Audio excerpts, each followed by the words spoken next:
so.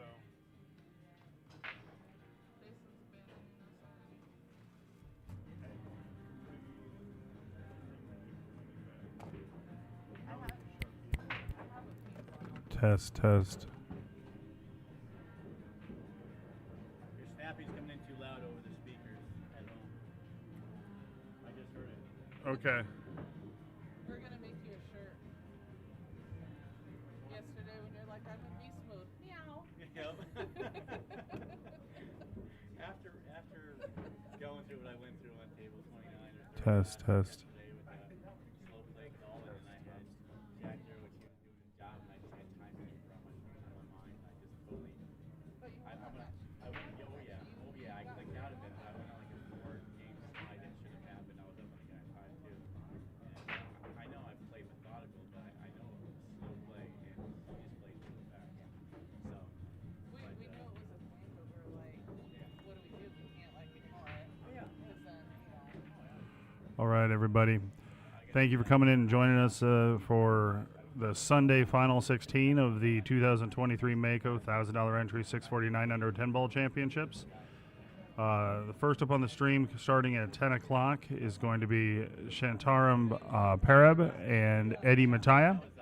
It's a race to 9. This is one of the winner side matches. We still have 8 players on the winner side, 8 on the one loss side. Everybody coming back today is in the money. We also are having the second bite, second chance tournament. That will be starting around 11:30ish. If players want to play, they have to be here by 11 to register for that. You must be eligible for the main event to play. If you didn't play in the event, we will fit you in as long as we don't fill up the 32 players with tournament players. So do me a favor, let me know if the picture and sound is coming through well. I want to make sure everybody can hear us and enjoy the stream.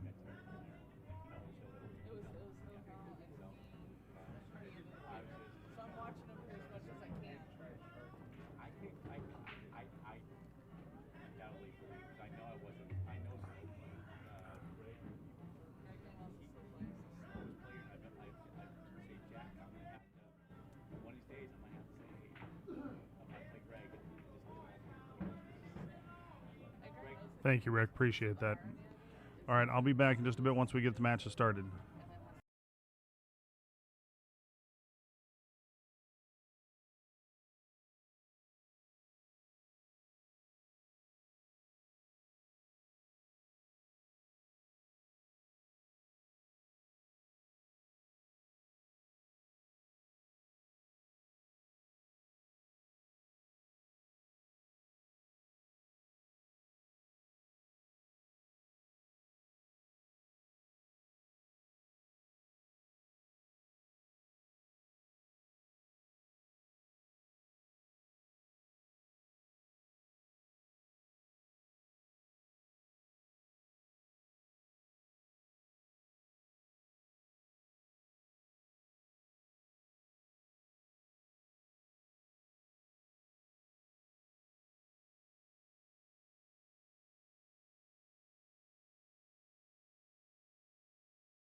All right, Shantaram's just warming up right here. Eddie's on his way. I think he's just about to get ready to kick off. I have a great tournament, 67 players.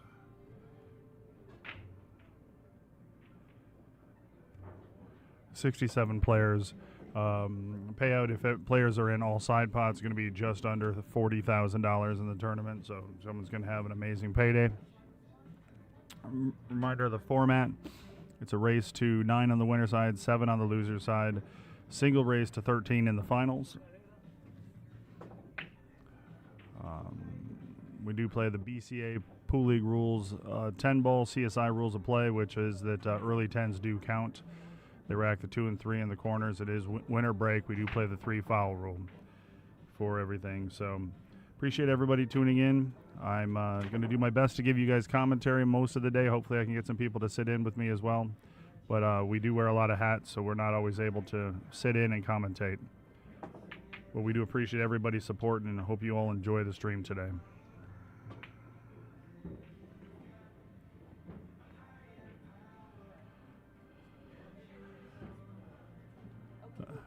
If Curtis keeps winning, he'll work his way to the stream table. I always tell people, you want to get on the stream table, just keep winning.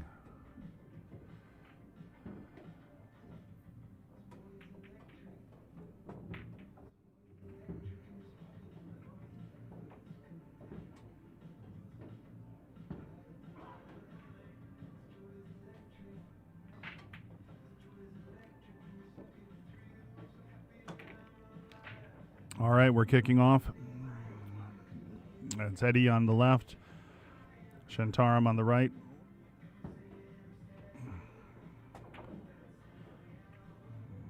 Looks like Eddie won the leg. He's going to break off first.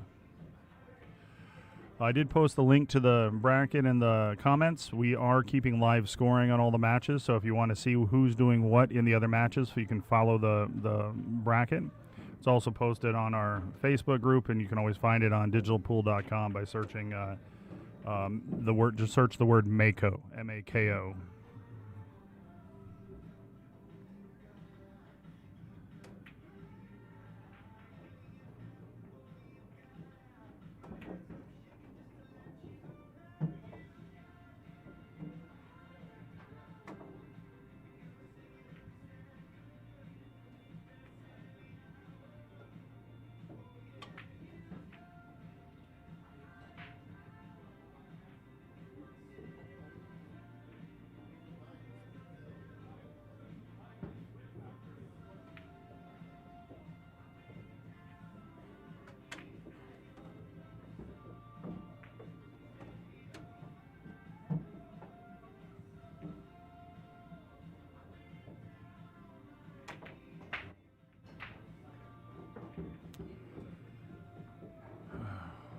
Wow, Eddie makes 5 on the break, but one of them was a cue ball.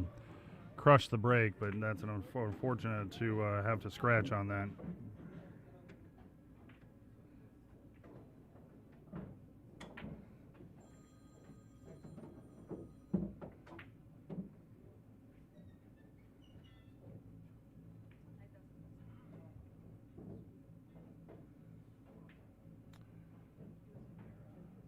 Both these players have played very strong and been very competitive. Obviously, in every match, they're on the winner's side still. Looks like Shantaram's looking at what he's going to do with a 4 ball to get on the 6 ball. He's probably going to have to come 2 rails out and around to get back up. Or he's just, well, we'll see. I think he's going to follow forward on this. Maybe just follow forward and come straight up.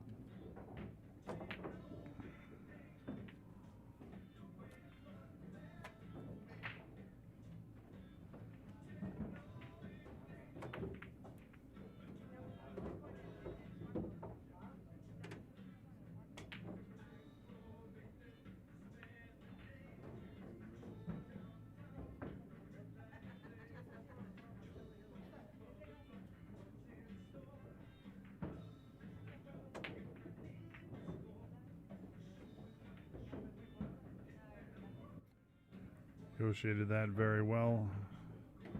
with the 8 being pretty much right in front of the side pockets. Fairly simple shape here to get on the 8, get out to take game 1.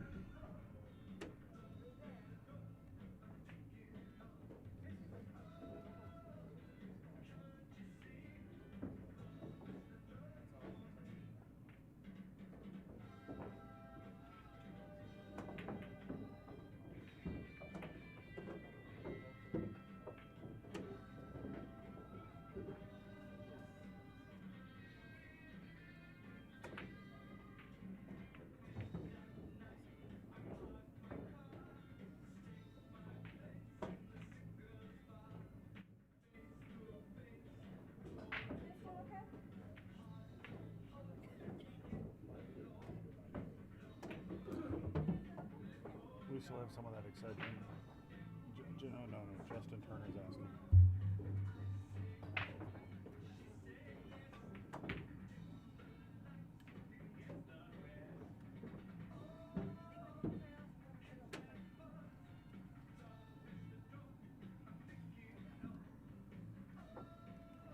He was asking for aspirin, so I don't know if it's the same thing.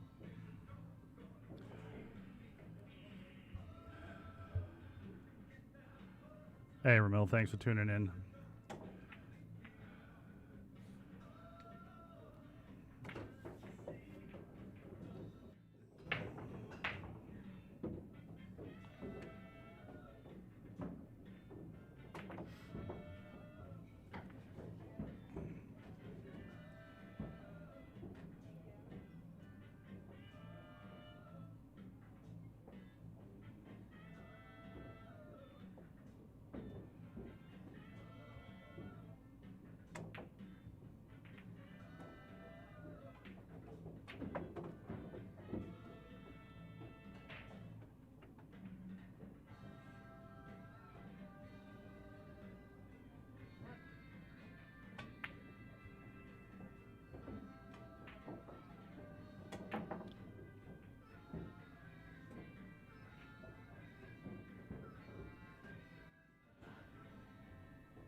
He's left himself a kind of a steep cut on the 2 ball, but very manageable. Can get back up, probably come back up between the 6 and the 7. Perfect, bounce up, wants a little bit of an angle. Should be good with the 5 ball, getting on the 5.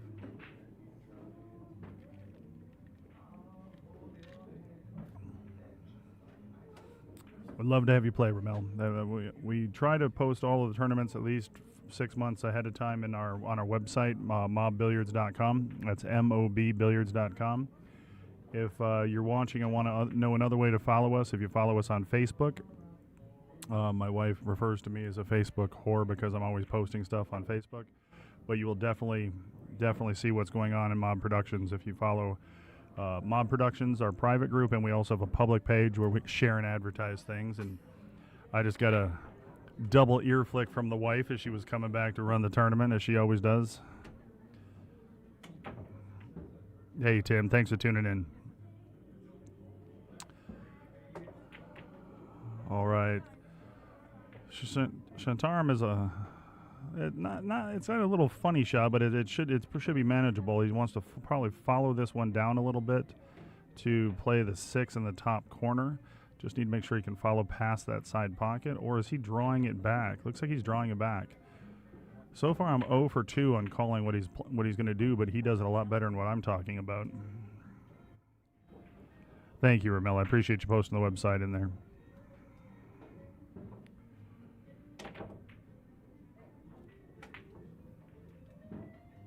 We are streaming today on our Facebook page, our YouTube channel, and the Griff's YouTube channel.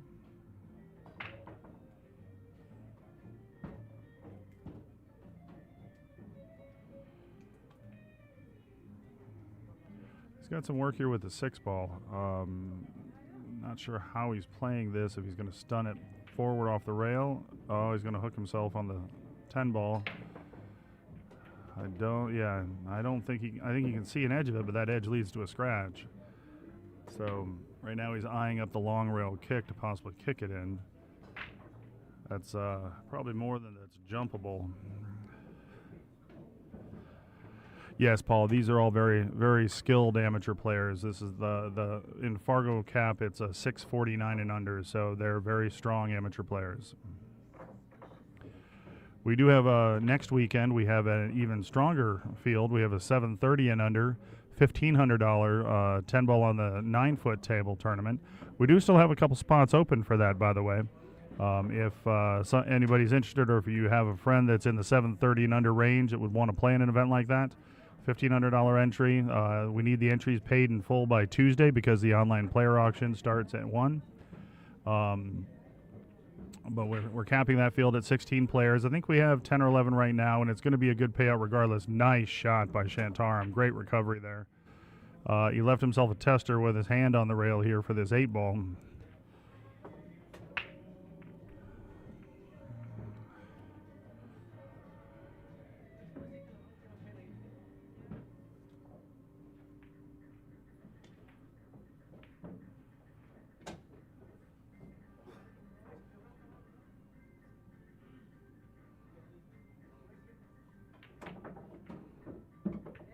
Nice shot by Shantaram.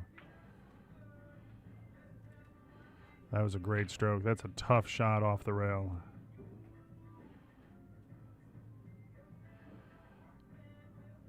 You know, it's fascinating. I always find the hardest shot for me to make is the shot after a great shot. It's your adrenaline gets pumping, and it's easy to kind of take the next one for granted. So when I make what I refer to as, quote, a God shot or a great shot, I will quite often take a lap or two around the table just to look at the table to settle myself a little bit on that. Obviously, Shantaram doesn't have that issue. Takes a 2-0 lead on Eddie early in this match. There's a race to 9, so there's a lot of pool to play.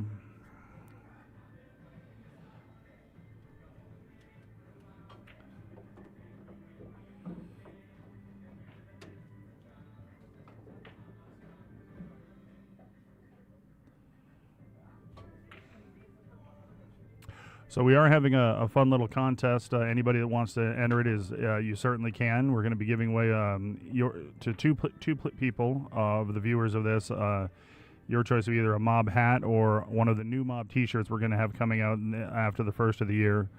What you do is take a photo or a screenshot of how you're watching the stream, post it on Facebook, and tag Mob Productions. The Mob Productions, you can either tag our private group, which has a kind of the red background, or our public page, which is the blue background, both with our Mob logo on it. If you just post it and tag it and say how you're wearing it and give a shout out, we'll put you in the drawing, and we'll do the drawing Monday. So we got about 5-6 people yesterday that are in it. Would love to get some more today. So feel free to do that and tag us on Facebook. All right, another solid break. Doesn't have a great look at the 1 ball. It does cut into that top left corner, but I think a defense is probably the smarter play. Play the cue ball off the left side of it, come around 2 rails, and hide the cue ball behind the whole stack of balls.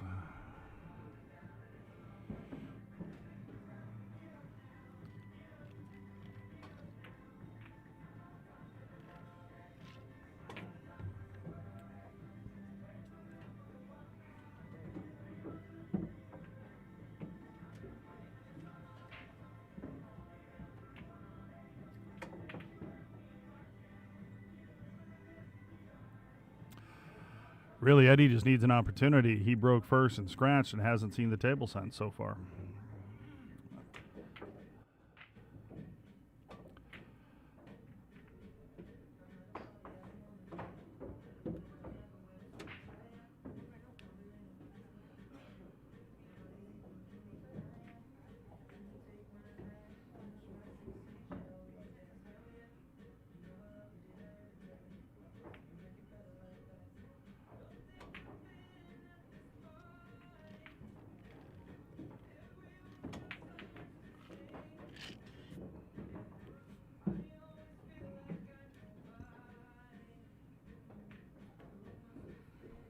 And just a reminder, if anybody's listening and they are in Vegas, if you want to play in the Second Bite, which is the second chance tournament for this event.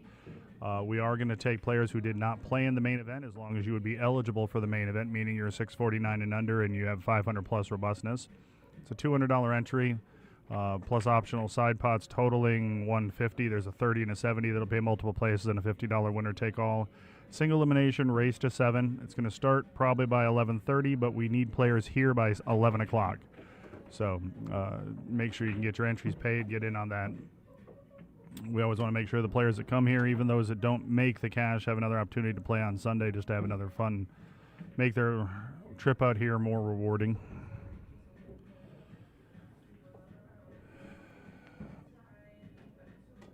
I think we're going to be looking at a stop shot here, putting the cue ball behind the 8 ball. Great play there. So you scratch on the break, and 2 racks later, the first shot you get's probably possibly a 2-rail kick. Make the most out of this, Eddie. You got to make your opportunities when your opponent's playing very well.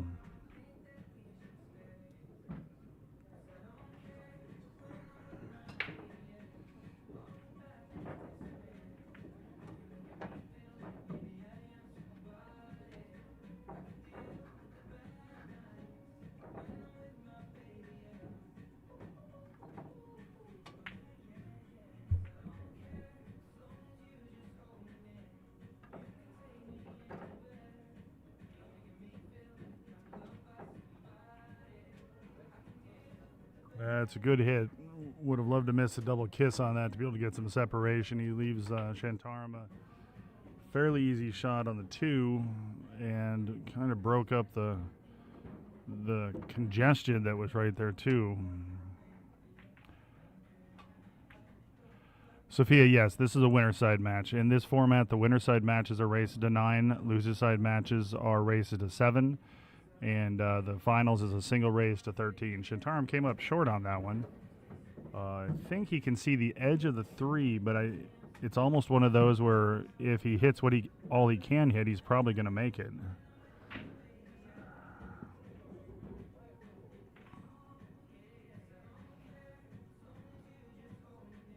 Appreciate you tuning in, Sophia. All right, it's made a good shot, good cut there, but queried up the 4 ball. It goes to the top left pocket, but getting the cue ball on the 5 without scratching off the 9 is going to be tough. So we probably are going to see a defensive play, or let's see if I go 0 for 3 in calling what he's going to do.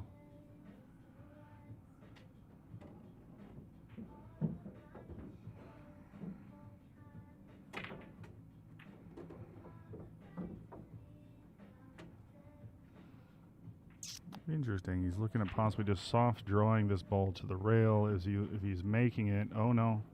Yeah, too much oomph on that ball. That was going to be hard to contain.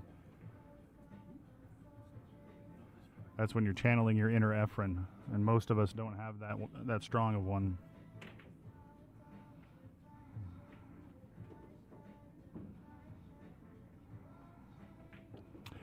All right, playing the 5 ball. Looks like playing cross side, kicking it cross side, called the bottom right corner.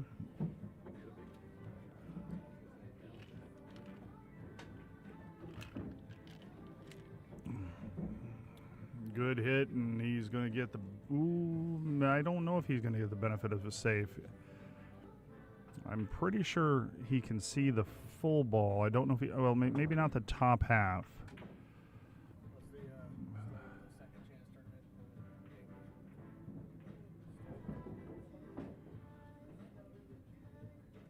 Yeah, Eddie's looking close at this. I think it's one of those where in order to cut this ball, it's going to be very close to the 8. The bank is absolutely on. When I say absolutely on doesn't mean easy.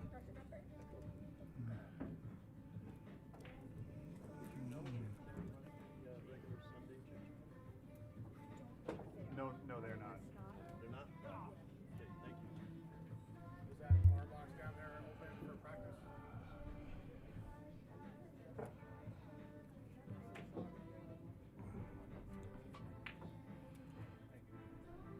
I think I see my name.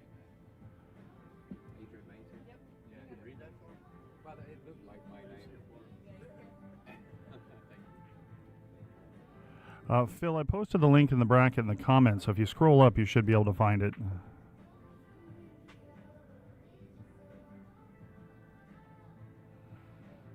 Yeah, this is no easy one. He's playing the kick on this, so he must not even be able to see the bank.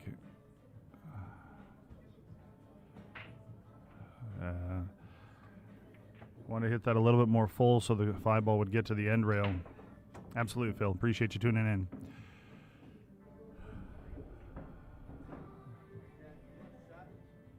Yeah. I've got to go watch a shot. I'll be right back.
Thank you, Russ. Appreciate everybody that does share our links. We appreciate all the support out there.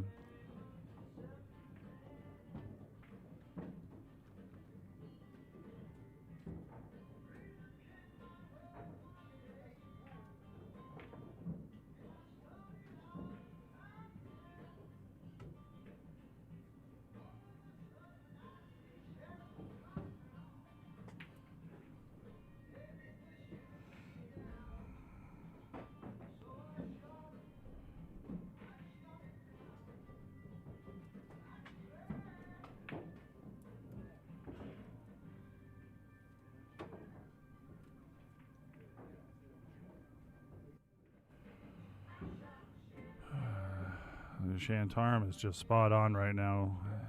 Eddie has his hands full. If and when he gets an opportunity, he has to make the most of it. 5 does go by the 7 in the left side pocket.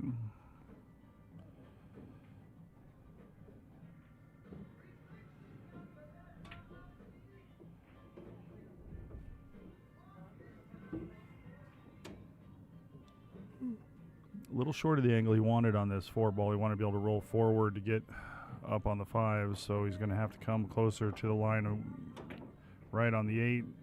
So he's going to have more of a cut than he wanted, which is going to bring him close to that top corner pocket. I think he would have rather rolled that forward another 6 to 8 inches.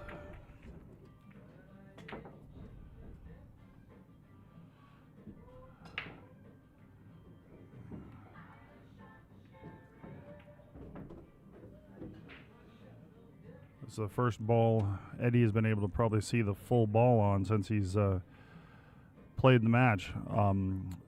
Jack, this is on 7-foot table, 7-foot diamond tables at Griff's. Griff's in Las Vegas. If you haven't been here, you need to check it out. It's a great pool room.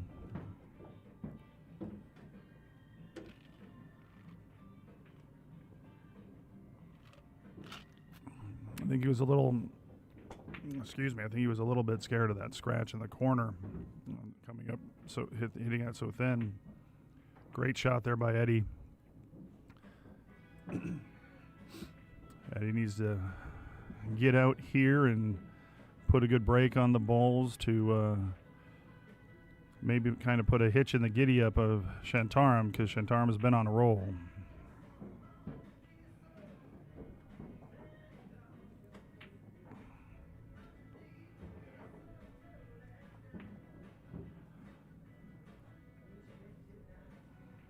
I enjoyed getting to meet Eddie when he played in our Sacktown Showdown last year.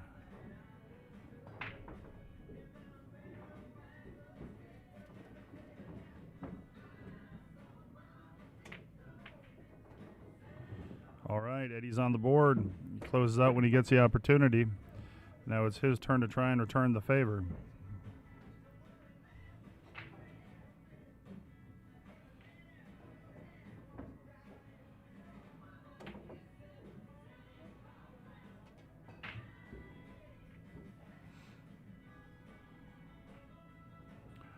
Keone, who are you referring all that information to? Because I'm happy to, anybody who's looking for what's going on in pool in Vegas, contact me.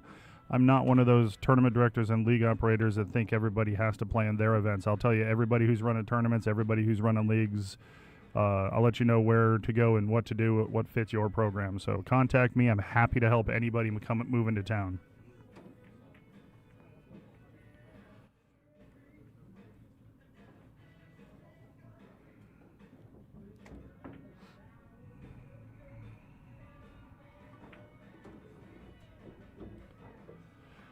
Yes, Ron, the Southern Nevada 9-ball is still a thing.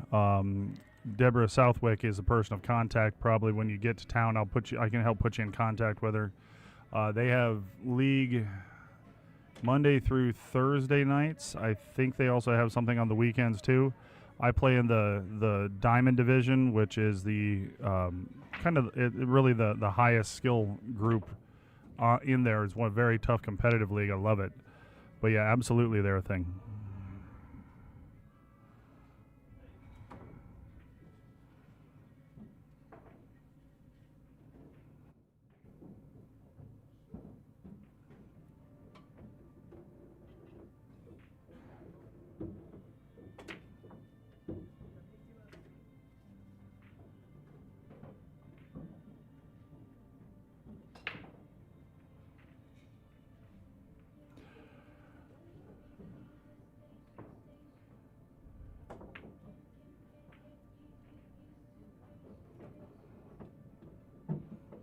Yes, he is, Rhonda.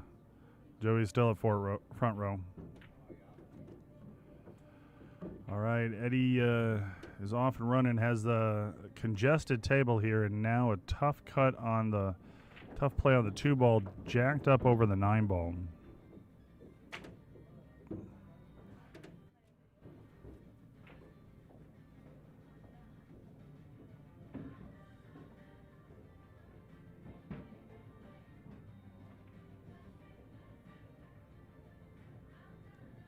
Good play by Eddie. That's a shot where it's not imperative to get the hook. You hope for a hook, but putting the 2-ball on the end rail, I love that safety play. Distance and on the rail is a great way to play a smart defense. Of course, Shantaram has the ability to put this right back on him, but we'll see how we do.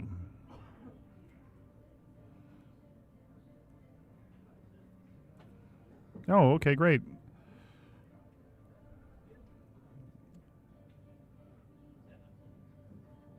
Yeah, Rhonda, when you're ready, just shoot me a message, and I can get you in contact with whoever you need to get to get you set up with league play, tournament play, whatever you're looking for.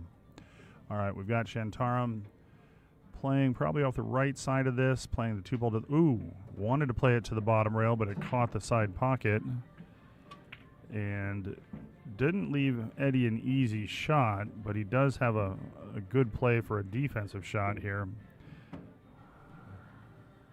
Looks like he's called the side pocket.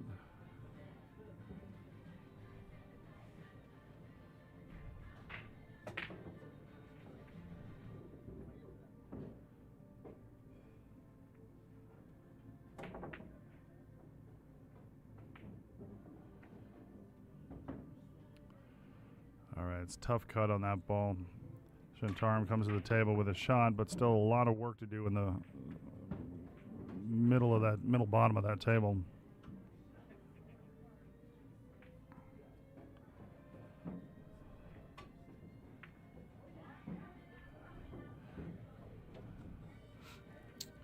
Yes, I have posted the bracket is online. I posted the link in the comments, but you can also go search it in the digital pool search menu. Just search for the word Mako, M-A-K-O, and you should pull right up for you. It'll be an event that has both. That'll show the bracket for the main event, and then once we get the second bite tournament going, it'll be shown in there as well.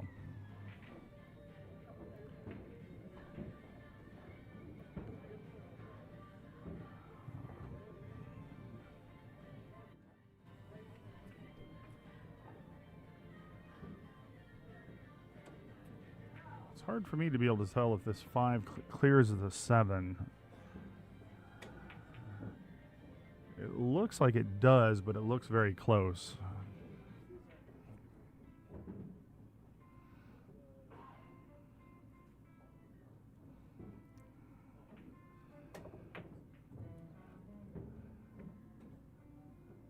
Thanks for joining us, Tommy. Always appreciate you tuning in. I know better than to try and fool a tech-savvy guy like you.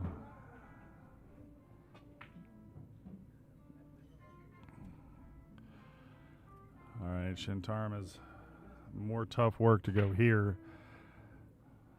I think the 7 clears the 8 to the bottom right pocket. It does not to the bottom left. And it's hard to see if he can see the full 6 to make it. So he may be playing a kind of a 2-and-out safety with putting the cue ball behind the 7-8.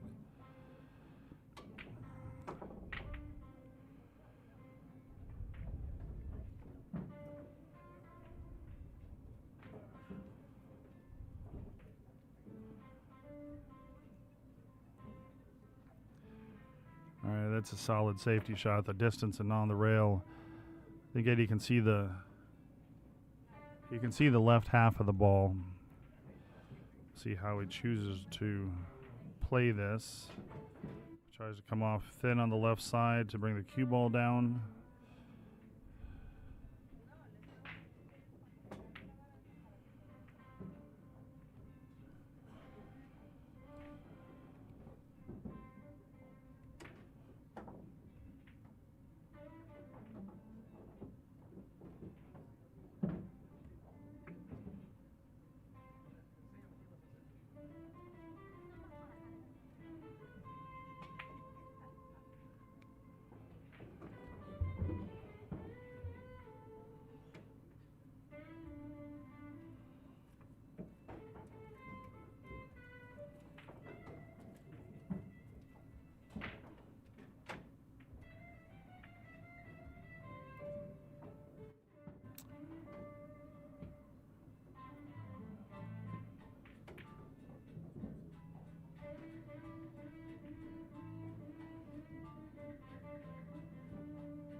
right, I've posted the link in the text in the original post for on the Facebook group or Facebook link, and I'm going to also do it. I'll pin it in the comments on YouTube. Unfortunately, I don't have access to Griff's YouTube to be able to do that. So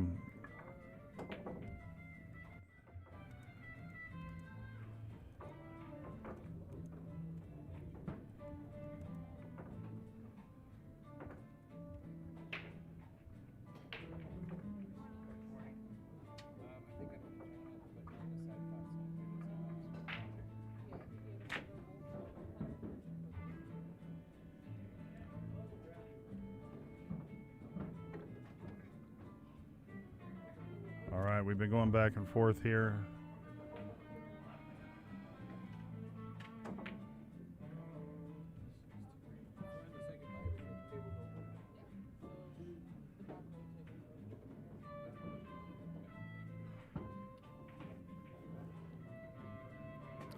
Good hit by Shantaram, and he's going to get a good result on this. These guys are playing a very good cat and mouse game right now. This is part of the game of pool that I just love.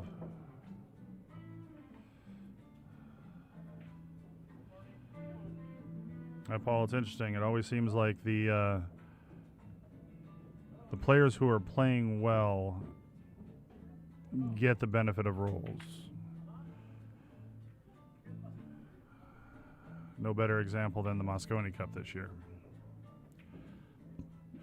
Eddie is calling the 6 ball in the bottom right corner.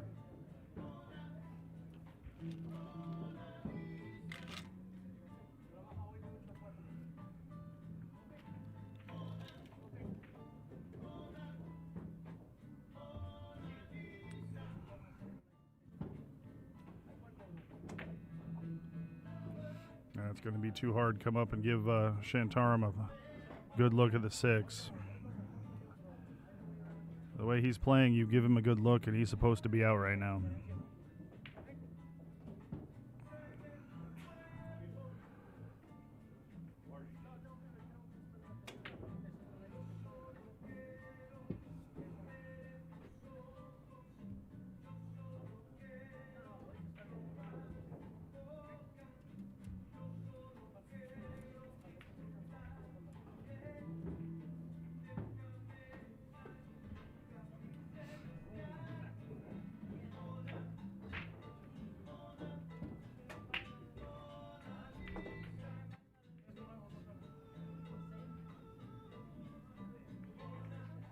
Oh, he cheated the pocket too much, and he started walking before he made it.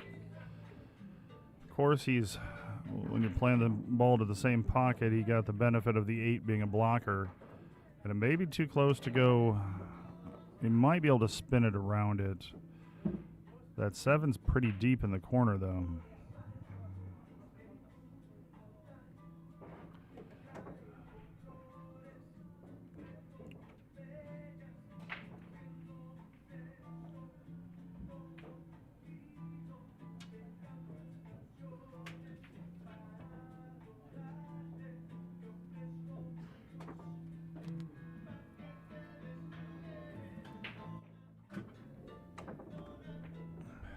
I think this is a smart play kicking at it, because as deep as that ball is, trying to spin off that rail makes it a tiny ball. There you go. Great shot, Eddie.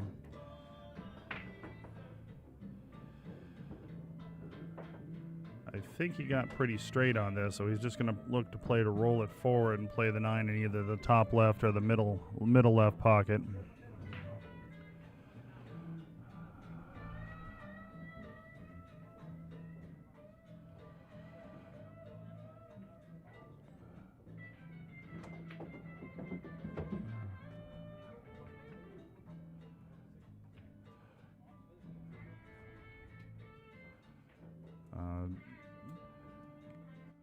This one where you kind of have to take what the table's giving you. If you force something, yeah, perfect, great play there by Eddie. Smart play. Take what the table gave you. Make sure you've got a shot on the next ball.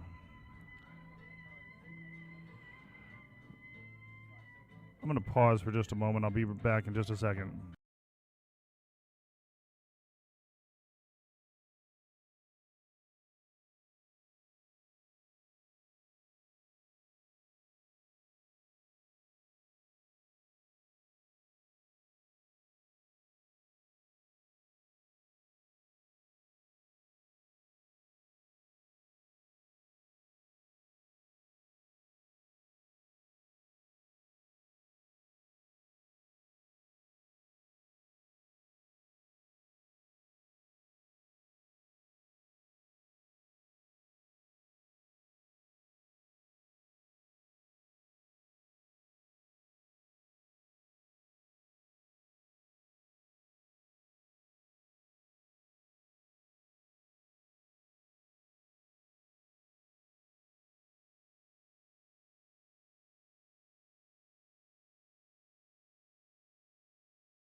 All right, that was a good out there by Eddie to pull within one. Apologize, guys. I still have the speakers set on the volume from last night and waiting for management here to be able to kind of come turn them down just a hair. They're right above us. They're very loud, and I'm trying not to get blocked on Facebook or on YouTube with copyright infringements. So if I'm not here talking, I am definitely going to mute it out so that we don't get the background music to cut the stream off. All right, Eddie's breaking off here.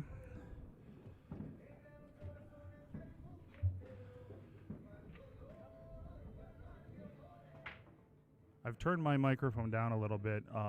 Please tell me if you guys can still hear me clearly or if I need to turn it back up.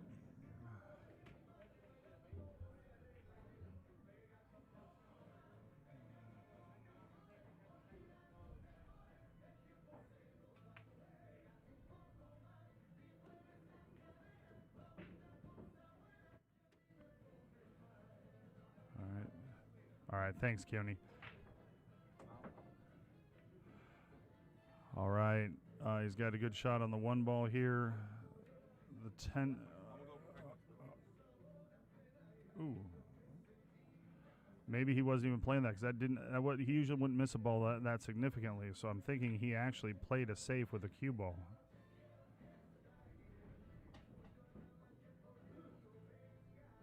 Thank you, everybody. I appreciate you letting me know.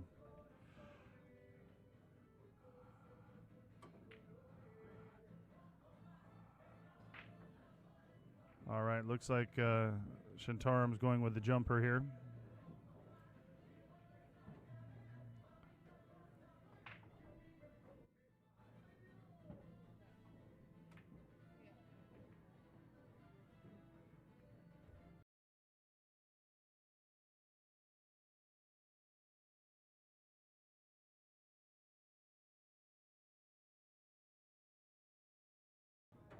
All right, I'll be back in just a moment.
looks like the score is now 4-2. I apologize. I had to run take care of some business.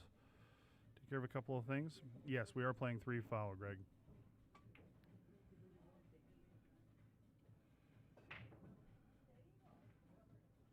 So this is a unique cluster because even though everything's tight and clustered, there's some good avenues that if you can get on this 2-ball, which he just did, and roll forward, maybe run into that 7 to stop. Or now he maybe got a little bit too much of an angle. It's hard to tell, but that the 3-8 combo is on, and then all of a sudden you've got a much more open table. Well, the 4 is still in trouble, but we will see.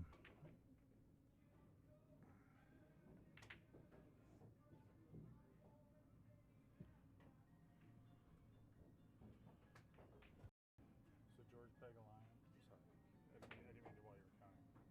George Pegalion is on his way for the second chance, and then Jerry Lazzarini, send Jason an entry.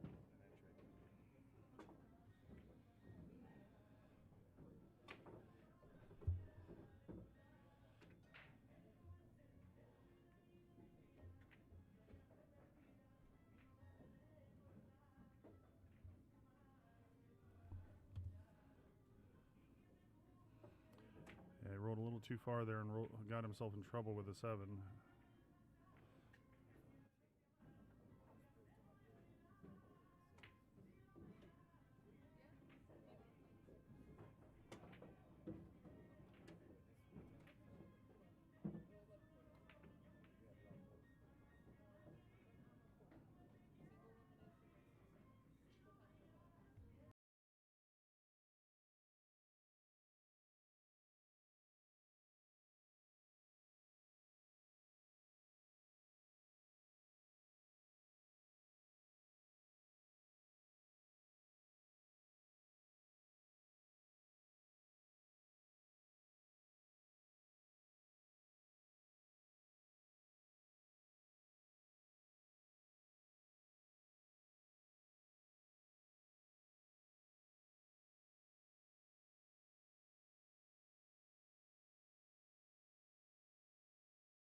I believe that's a fan around his neck that's blowing air, moving air around. I've seen players wear those before.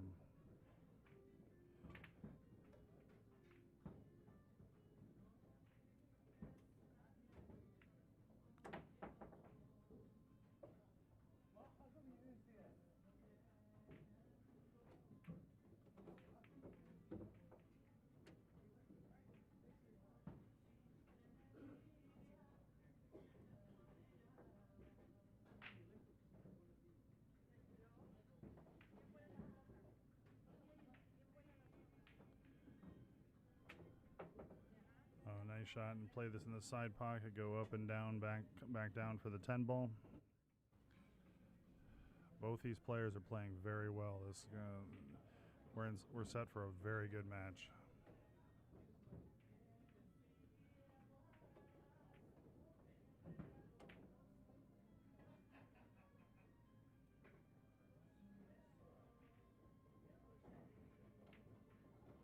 All right.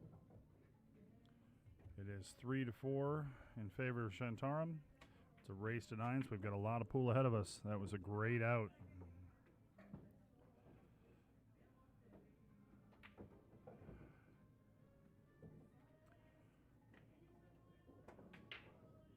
Ramil, I think you're thinking of the old Arnold Schwarzenegger movie, Running Man, where they... Anyway, if you've seen the movie, you know.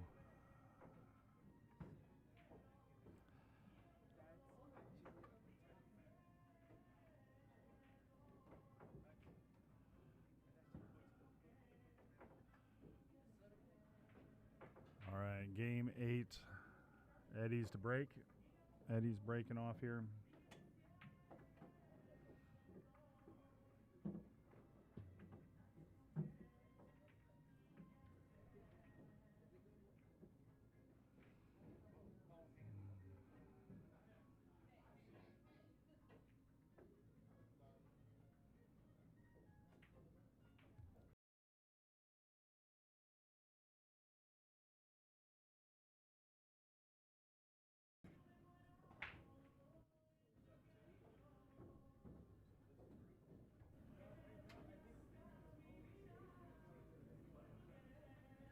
All right, that was a great break. He's on the one.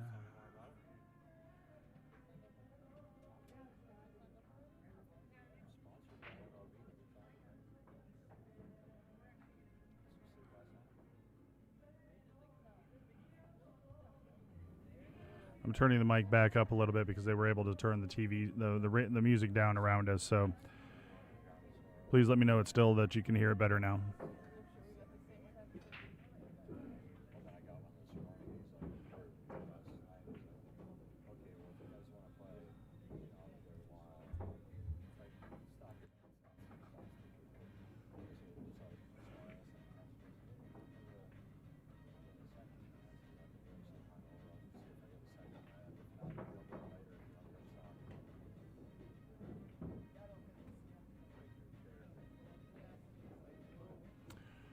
Right, Eddie's on the 3-ball.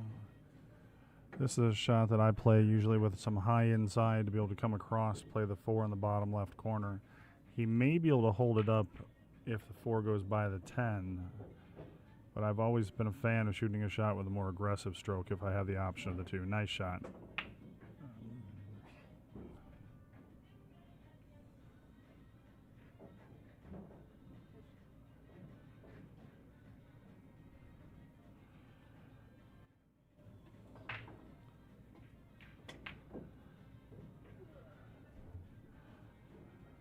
Trick here is going to be getting on the 7 from the 6 without being jacked up over the 10 ball.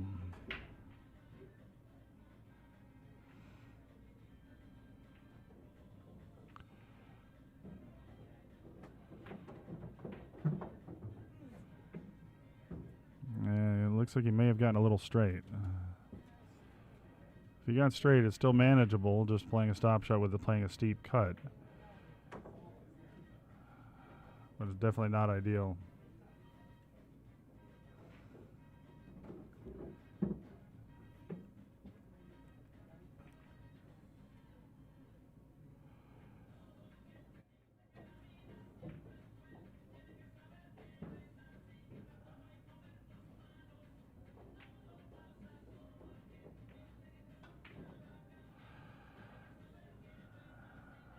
Well, he may end up getting a benefit of a roll here. He's gonna can't tell if he can see the whole ball or not.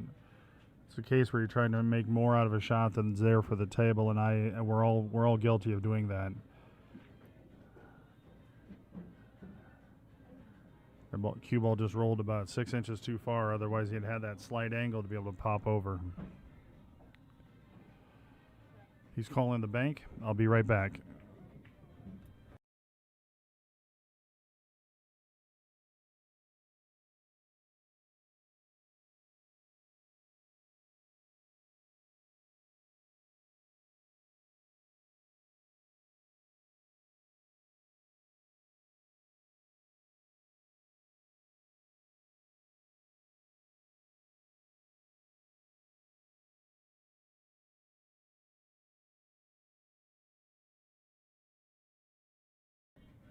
All right, Shantaram put Eddie in jail here, so the kick coming off the rail is some spin.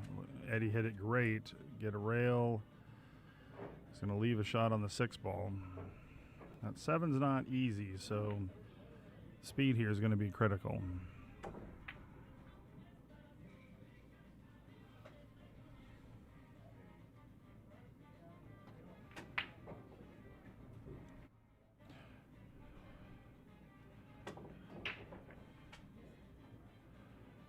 Yeah, I think that shot by Shantaram was calling the bank in case it went in, just because you want to have control of the table. But he looked to me as though he was playing the safety shot there.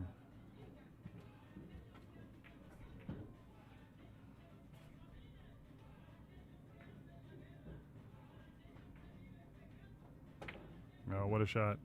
Great shot by Shantaram. I like that he played that shot so firm because it lets you control that going twice cross instead of once cross. And a little bit of an angle here to where he's going to possibly go towards the 8-ball. Little awkward on this shot. So if he just follows this up, he may get too close to the 8-ball than he wants. Looking like he's hitting it with more of a stun follow, so he's trying to pop it out. Then let's see how it works for him. Oh, hit it solid, but like it's a hard angle to force right there, so he left himself in trouble.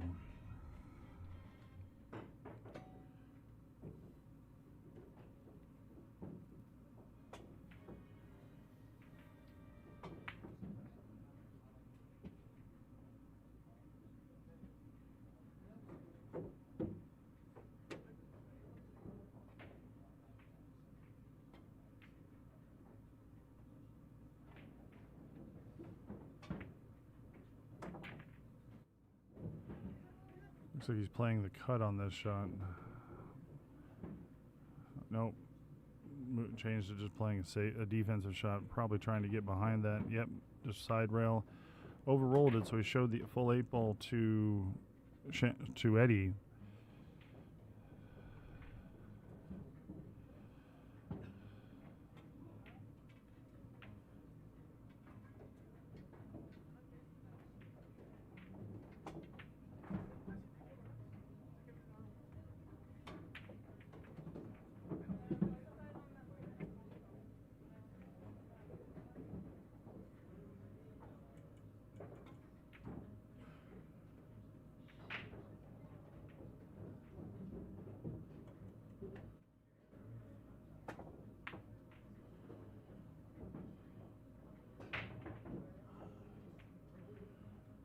Calling the cross corner bank. I think this is probably a two-way shot because he's going to try to get the cue ball back behind the 9-ball. I'll be right back.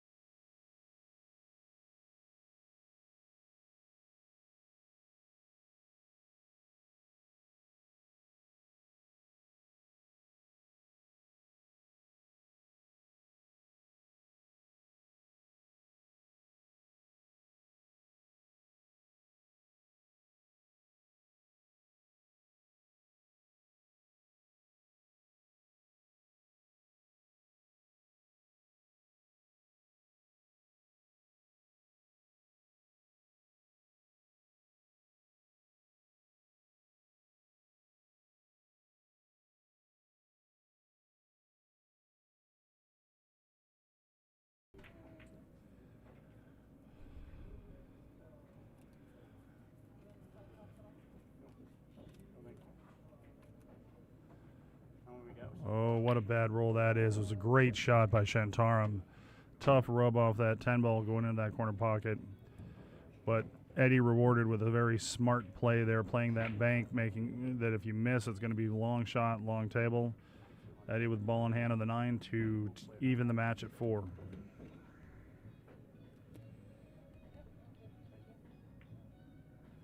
Jack said he wants my side box, though. It depends if we have or meow going on today. All right, we have a race to 5 now. It's a race to 4. It's a race to 9, 4-4 apiece.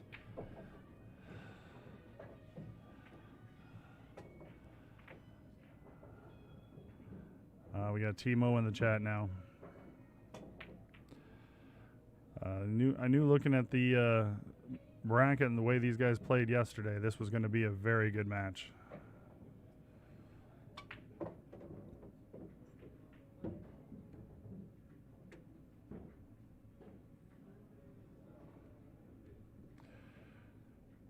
We're combined over 200 viewers this morning. Appreciate everybody tuning in. Appreciate you guys sharing the links as I've seen you do.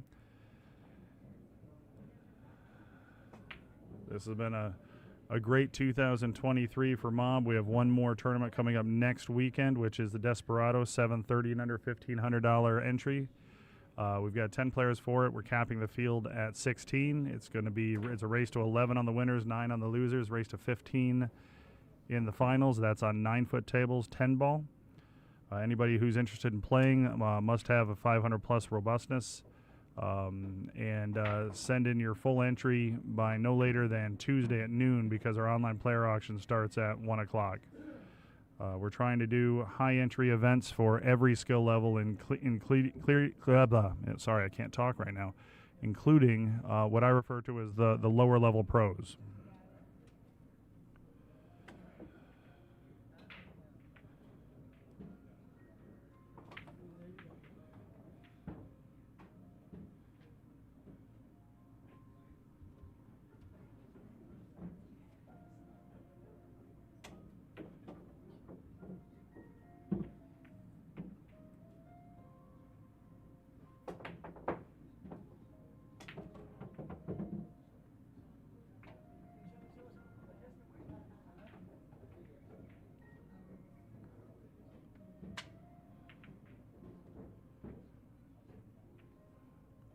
We're capping the Moby Dick at 64 players, and we're getting pretty close to that already being full. The Moby Dick is a 564 and under bar table 10 ball tournament held at Rum Runner and Putters, February 3rd and 4th this coming year.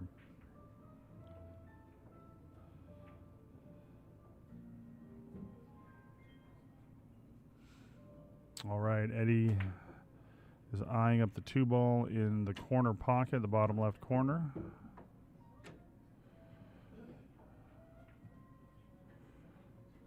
Great speed for the 3 ball. Can probably hold this up with a little bit of just a stun draw, possibly into the 10. I think he has just a little bit of angle for that 4 ball.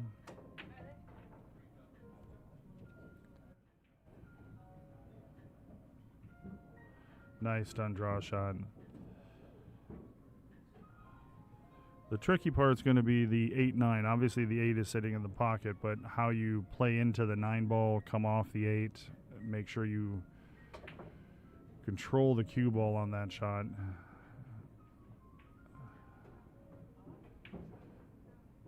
And he doesn't want to get too straight here.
This has been a very well played rack by Eddie.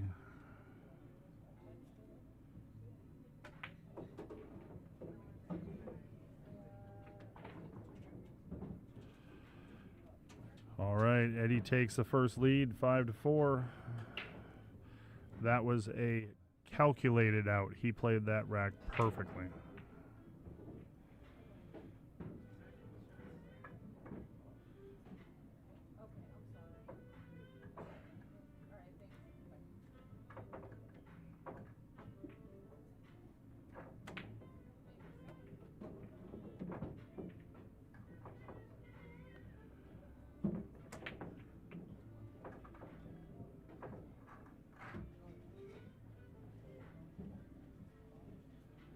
Apparently somebody decided to play some slow jazz in the room this morning, and I'm trying to play some more upbeat music to wake the room up.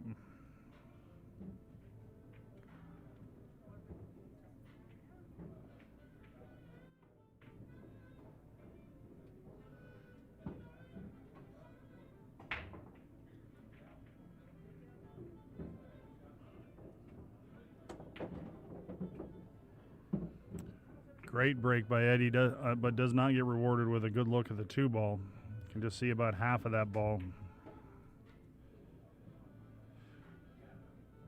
So Keone is no relation to Jimmy Mattia, and that's where Ava got her name when she was married to Jimmy.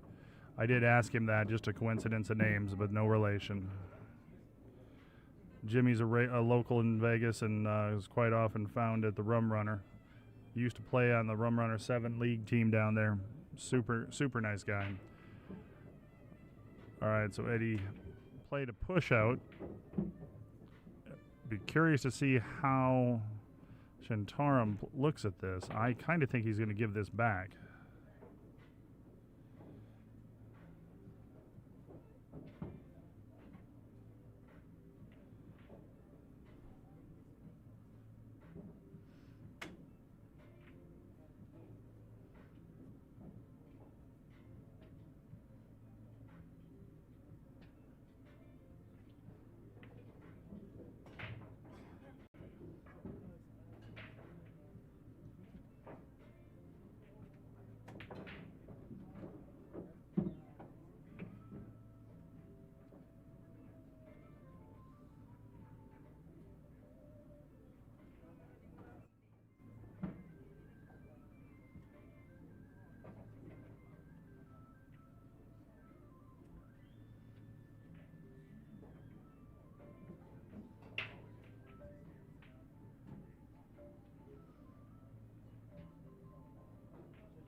Good try on Eddie's part, but he's left a long shot on the 2-ball, but isn't giving up a ton because that 3-5 is ugly. So I have posted the online brackets and pinned it on the M.O.B Productions YouTube page or channel, and I've also put it in the text in the post on Facebook. Unfortunately, I don't have access to the Griff's page to pin it there.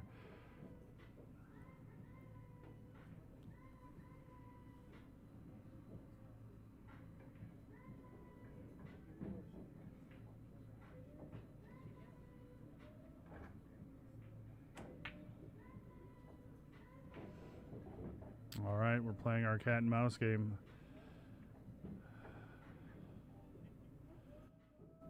It's one of those where nobody really wants to go for the 2-ball right now because of the ugly 3-ball.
Thank you, Ramel. Appreciate it. All right. And he's broken up the 3-5 and was fortunate to get into get a good leave on the good hook on the 2-ball. Shantaram is looking, I believe, at the kick in the side pocket.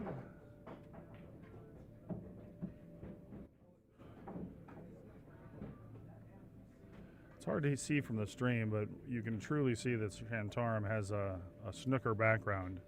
He's got a nice, strong snooker stance, which definitely helps everybody in pot and balls.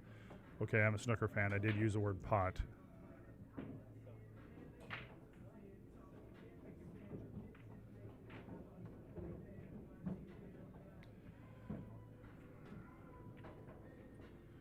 That was a good result from a good kick.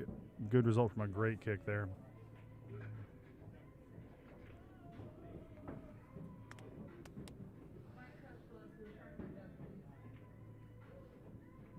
Is he done?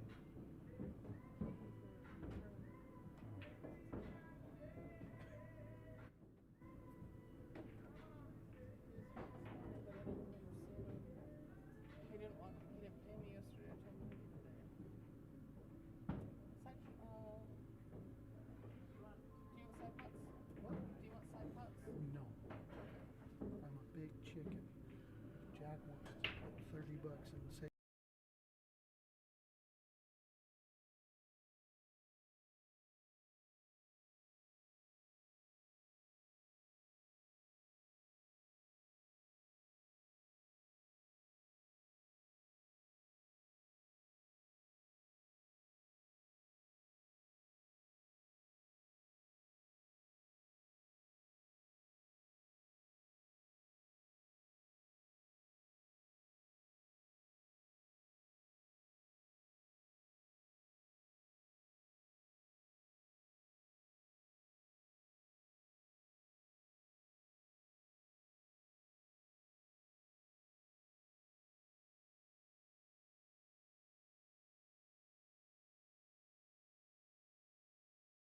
I'd rather not talk about that one, Keone. That table's interesting.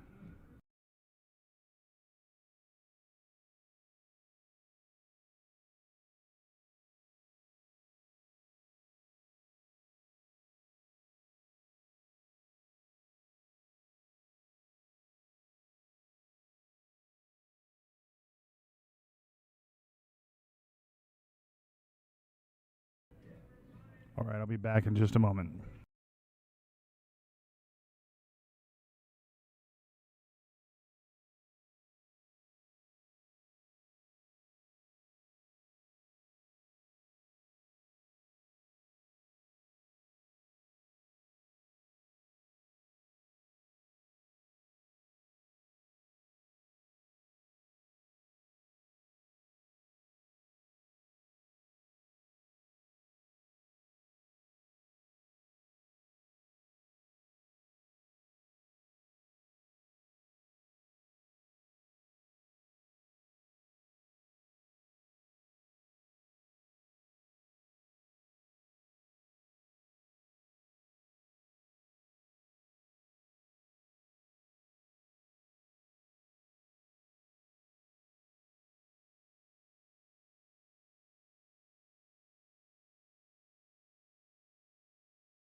All right, sorry guys, I had to do some bookkeeping and book work.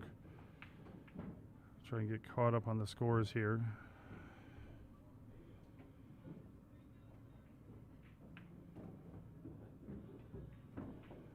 Eddie's up 6-4.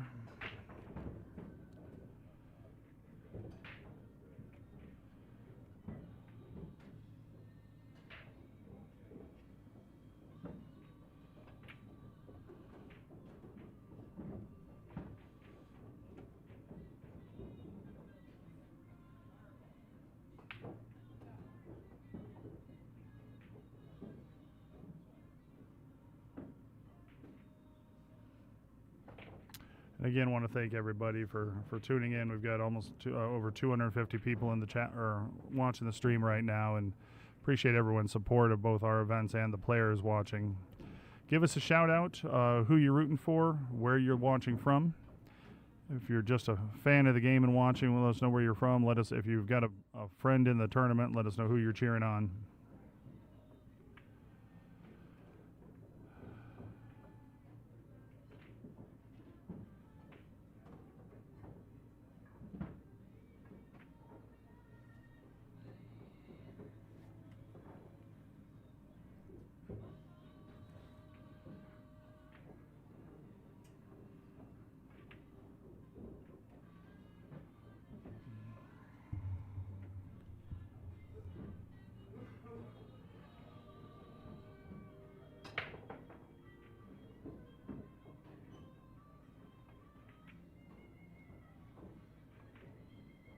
And for those interested, we also are doing a giveaway. Anybody in the stream who takes a picture or screenshot of how and where they're watching the stream and post on Facebook tagging M.O.B Productions, we're going to enter into a drawing for either a M.O.B hat or a M.O.B t-shirt of your choice.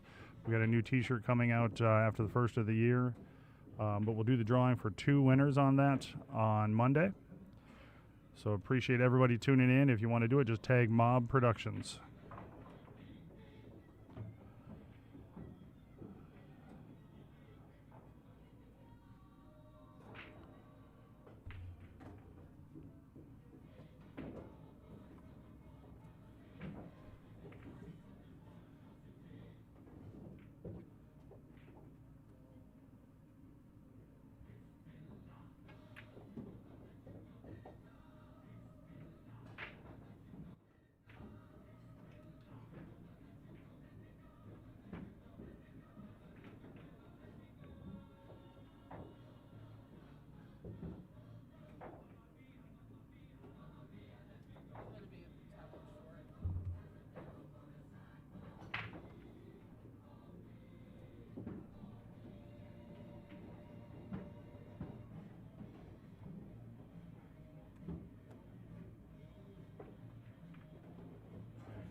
I'll be back in just a moment.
All right, sorry for being away for a bit. I had to pay a couple players who were finishing out in the cash, and we just got the second chance started at the tournament. I think we've got 15 players in that.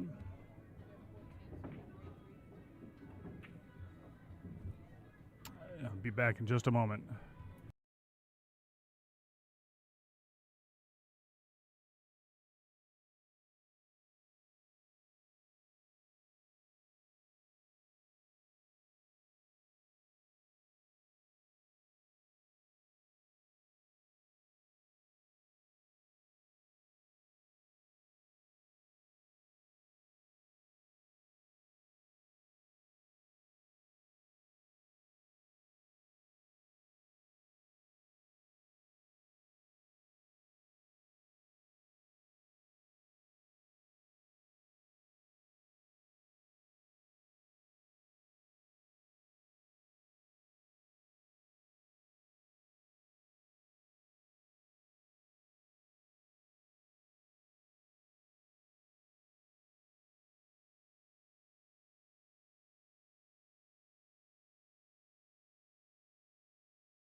All right, Shantarm's in good form to get out here to pull within 2 of Eddie.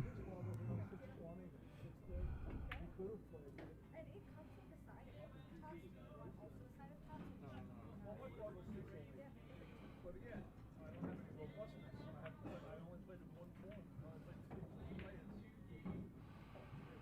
Oh, he rolls right up on top of the 10 ball.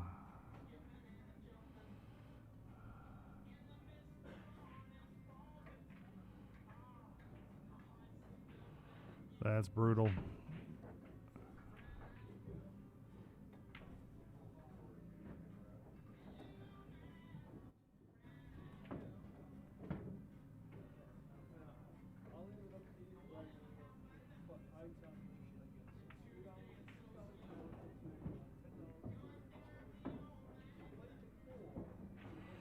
He's playing it in the top left corner pocket. I think he's going to shoot it this way to throw it there.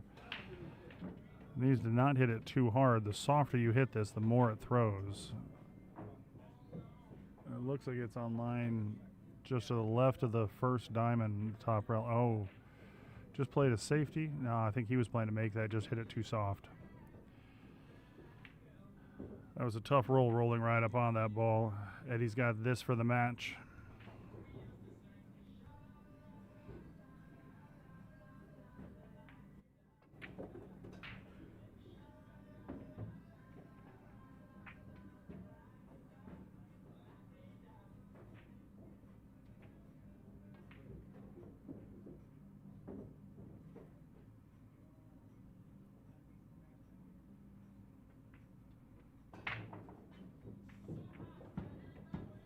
Oh, good shot by Eddie. Good match. Tough roll at the end for Shantara, but he's still swinging. He's still in. He's going to go to the one-loss side. We're going to get another matchup for you in just a moment. Hold tight. Appreciate everybody tuning in.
All right, the next matchup is a one-loss side match between Steve Uwaniuk and Keith Akins.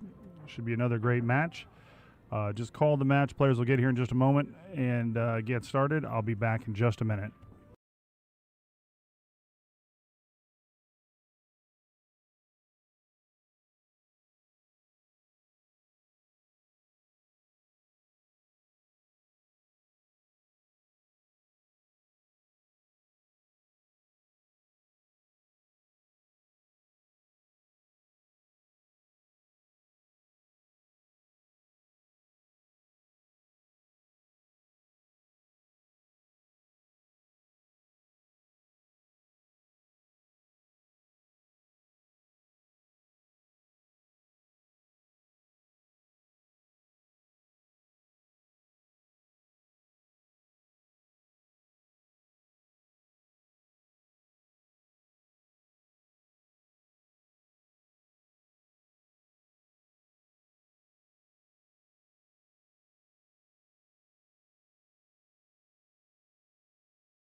All right, we are off and running with Steve Winiak. I'm probably butchering that name. I apologize. And Keith Akins. This is a one-loss side match. The losers are guaranteed 9th place, which is $1,500 in the tournament. E. Wanick, thank you. E. Wanick, I appreciate that.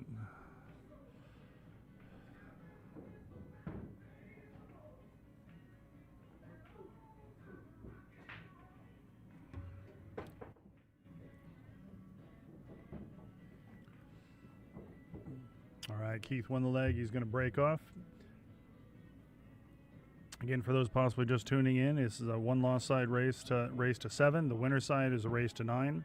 This match is going to 7. It's winner break, 10 ball. BCAPL rules with early 10 balls counting as a win as long as they're called. And we are playing the 3-foul rule. Had a great tournament of 67 players. First place, if they're in all the side pots, not counting the player auctions, taking home just under the $40,000. So it's going to be a great payday for somebody.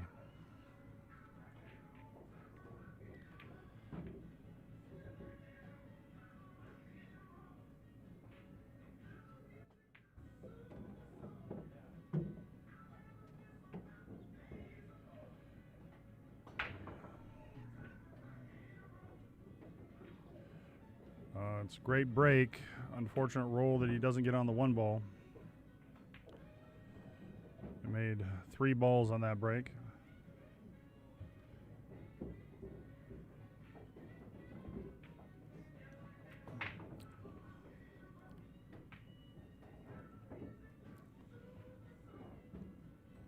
Oh, nice starting bank shot. Slow down. Looks like rolled behind the 5 ball. So I'll be right back.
I think you wanted to bump off of that 10 ball.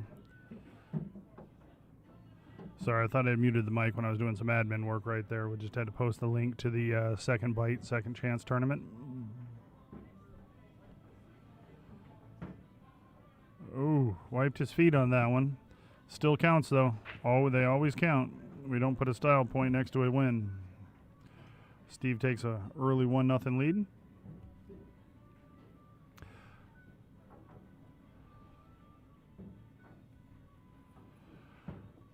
Well, I've got everybody here. I want to make sure that everyone's familiar with the new tournament we're going to be running in April of 2024. It's a 650 and under 9-foot 10-ball championship, $1,000 entry called the Bandit, April 6th and 7th. Players that are 650 and under as of Saturday and with a 500 plus robustness are eligible to play. To reserve a spot, all you need to do is send in your $200 non-refundable deposit. We are capping that field to 32 players, as we only have 8 9-foot tables at Griff's that have the same pocket size. We don't like playing on the table, switching table pocket size during a tournament. So we have 8 4.5-inch diamonds. But it's going to be 10 ball on a 9-foot table, $1,000 entry, 650 and under. So if you want to play, send in your deposit. You can message me on payment methods.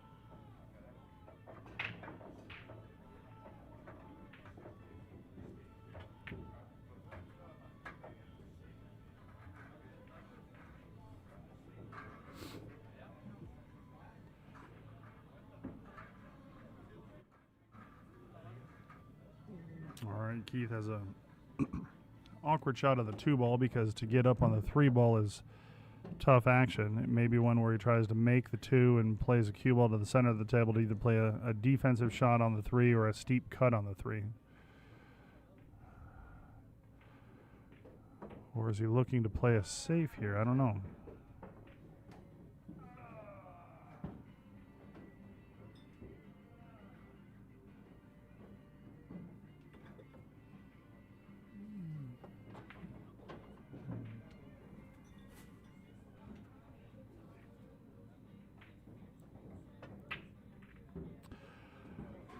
Well, he got a favorable rub off the back of that 6 ball to go up table.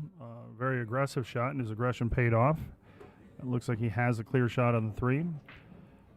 Probably going to shoot this just to roll the cue ball up down the middle of the table and play the 4 in the same corner pocket.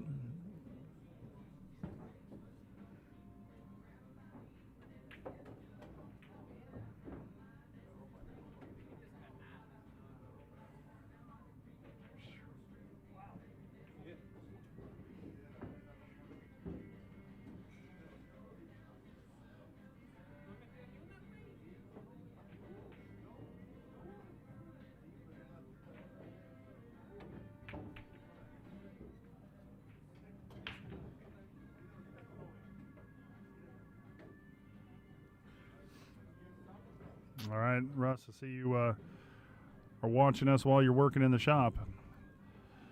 Thank you for tagging us. That's for the competition that we're doing. I shouldn't say competition. It's a drawing that we're going to have. We'll draw tomorrow. Anybody who wants to enter the drawing, just take a picture of how you're watching or a screenshot of how you're watching us, where you're watching, and post it on Facebook and tagging M.O.B Productions. And we'll put everybody in a hat. We're going to draw 2 winners, and the winners get a choice of either a M.O.B hat or one of our new M.O.B t-shirts coming out after the first of the year. Justin, yes, we do have the payouts posted in our private Facebook group. I will actually read them to you here first, and then I'll also post a link for it. So for the tournament itself, we're paying 16 places. 13th through 16th gets $1,200. 9th through 12th gets $1,500. 7th, 8th gets $2,000. 5th, 6th gets $3,000. 4th is $4,400. 3rd is $7,700. 2nd is $12,000. 1st is $18,750. In the $100 side pot, first we're paying 4 places. First gets $2,700. 2nd is $1,400. 3rd is $800. 4th is $500. The $300 side pot also paying 4 places. First is $8,200. 2nd is $4,000. 3rd is $2,200, and 1st is $1,500. And we had 48 players in the $200 winner take all, which is pays $9,600 to the winner. All right, Keith Akins gets on the board there, tying it up at 1 apiece. In the online player auction, we were paying the top 12 finishers. So first place is $69.43. Second place is $4,364. Third place is $2,678. Fourth place is $1,488. Fifth, sixth is $992. Seventh, eighth is $595, and ninth through 12th is $298.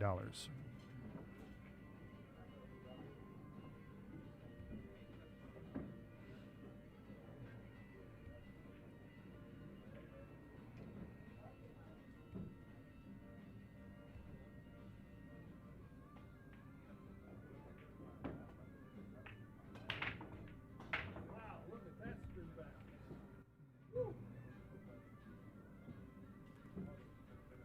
It's like a dry break there for Keith.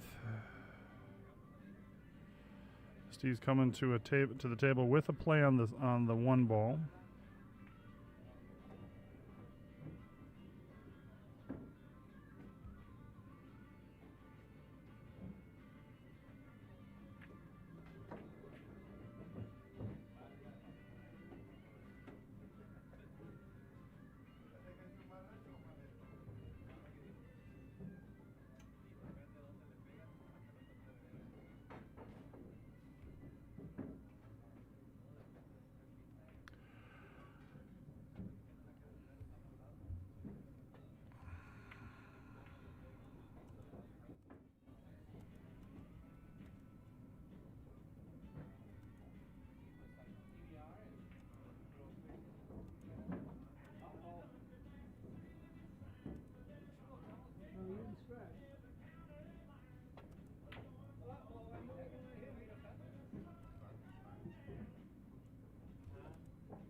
All right, Keith is looking in good form here.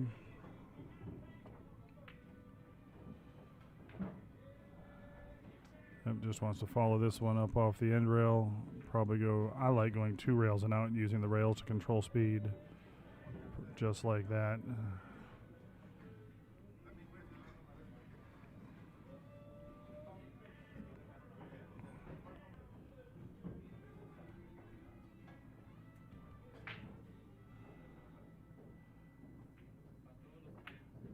All right, that out gives Keith a 2-1 lead going to 7. One more tournament I wanted to put in front of you guys is one we have going on next weekend. I've mentioned it a couple times, but it's the Desperado. $1,500 entry, 730 under 10-ball championship on 9-foot tables. It's next Saturday and Sunday. We're capping this field at 16 players. Race to 11 on the winner side, 9 on the loser side, race to 15 in the finals. The full $1,500 entry needs to be paid in full by Tuesday. We have an online player auction that's going to start Tuesday afternoon. If anybody wants to get in on that, please send us your entry ASAP or at least get in touch with us. It's going to be a fun tournament. You're going to have some great pool, and of course, we will be streaming that for everybody to enjoy. It will be right here at Griff's as well.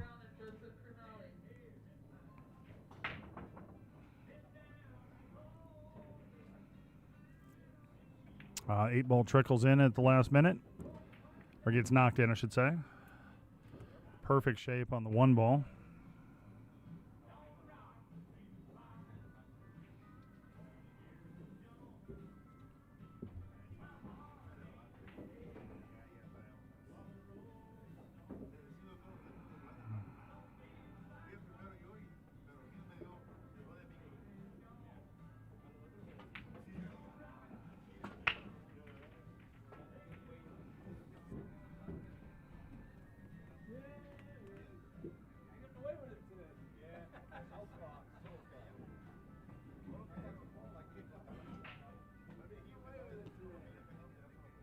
Should play this 2 rails out to get on the 4. I think he was trying to get on the 4 on the side, came up a little short, but still has the line to make this ball.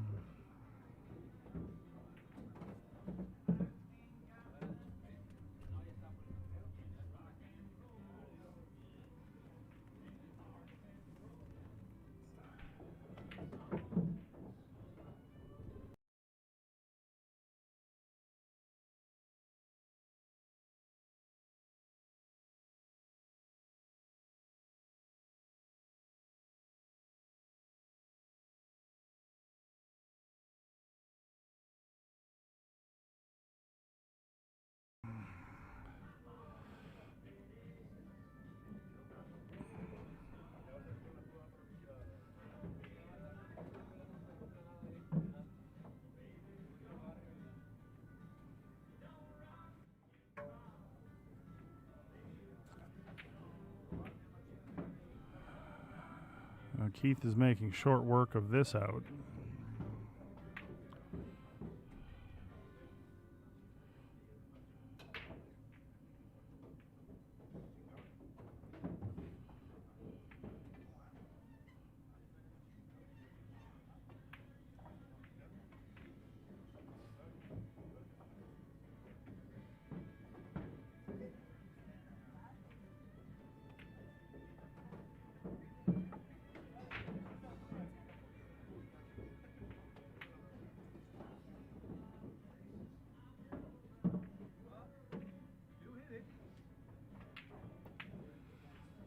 All right, Keith is up 3-1 in a race to 7. That's winner break, so he breaks in game 5.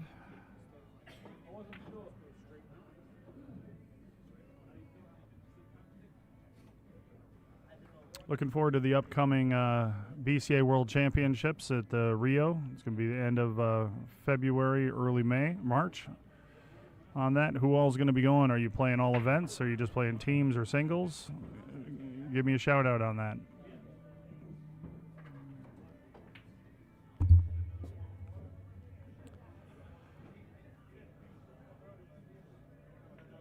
All right, he made a couple balls on the break. Doesn't have a real strong offensive play on the 1, but he's been aggressive so far, so it wouldn't surprise me if he played across corner bank on this ball.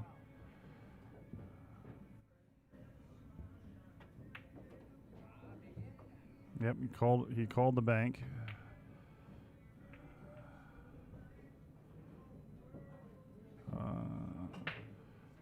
Hit a little heavy. He's going to leave a shot here for Steve, so Steve gets to respond after Keith put the last break and run together.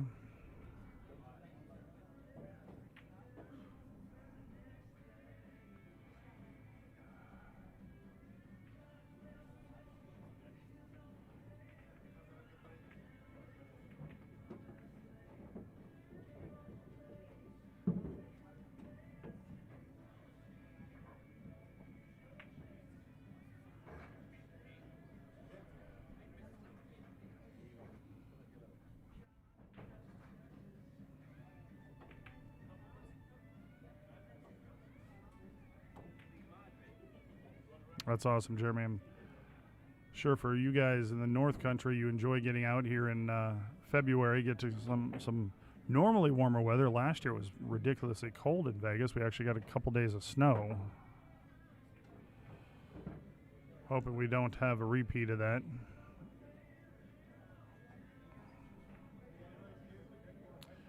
Ooh. Steve used a little inside to hold that up and overcut the ball coming into it. So Keith's back to the table. Steve got perfect on the 4-ball.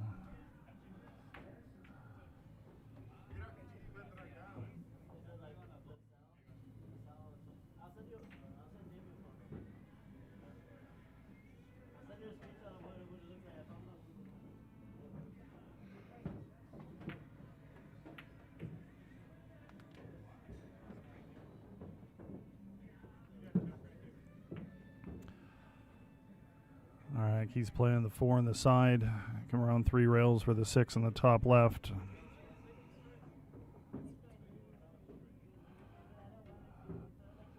Wants it to slow down, though. Don't get too close to that 10 ball. He's perfect.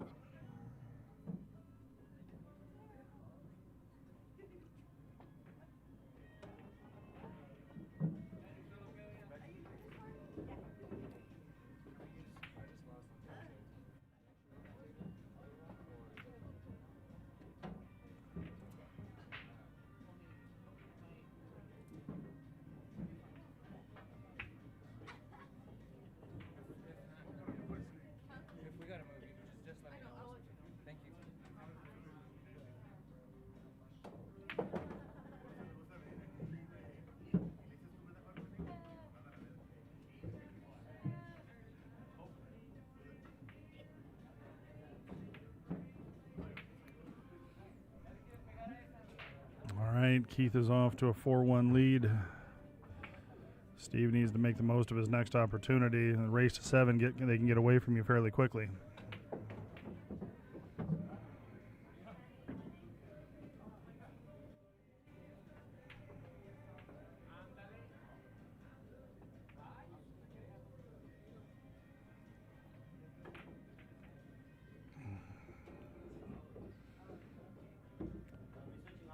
Also want to give a shout out to Oscar Dominguez and Desiree up at Hard Times and Collins Newey, who were putting on the a Mark Hain Memorial Tournament. I think it's the weekend after Christmas, or week or weekend after Christmas. Both a 9-foot tournament, 9-ball tournament, and a 1-pocket tournament. I think 5,000 added to the 9-ball, 10,000 added to the 1-pocket. That's going to be a great memorial tournament for a player who has been really an iconic figure on the West Coast pool.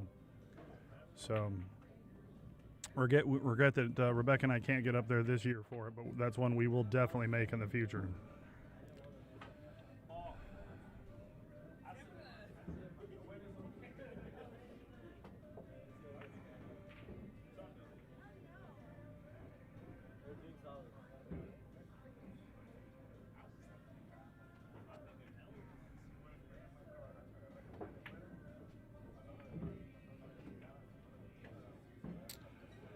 He certainly doesn't worry about paying table time. He's a pretty quick player.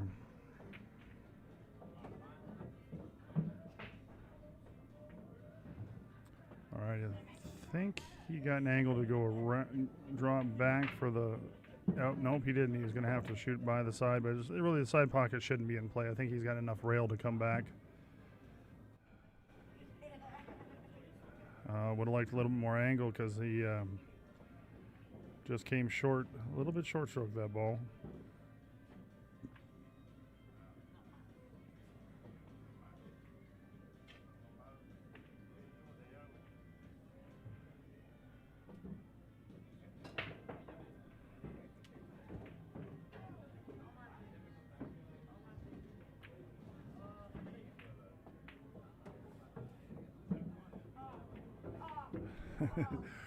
So Keith had accidentally bumped the 10 ball with his cue and was asking Steve if he wanted to move it back. And after the 9 went in, Steve said, leave it there.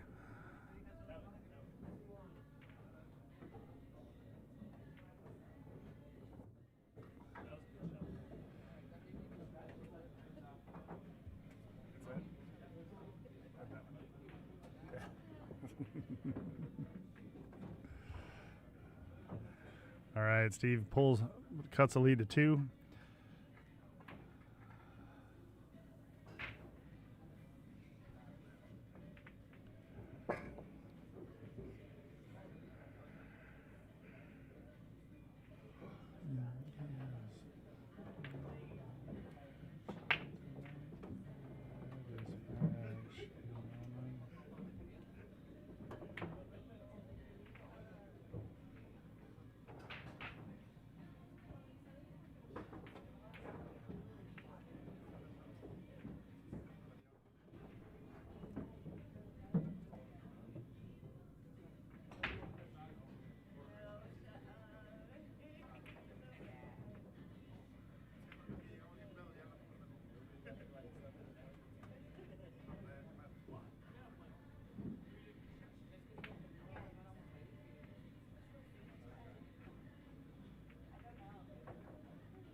So you're thinking of putting one of the winner side matches on the stream after this, or?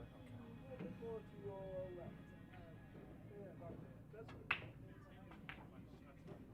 That's good.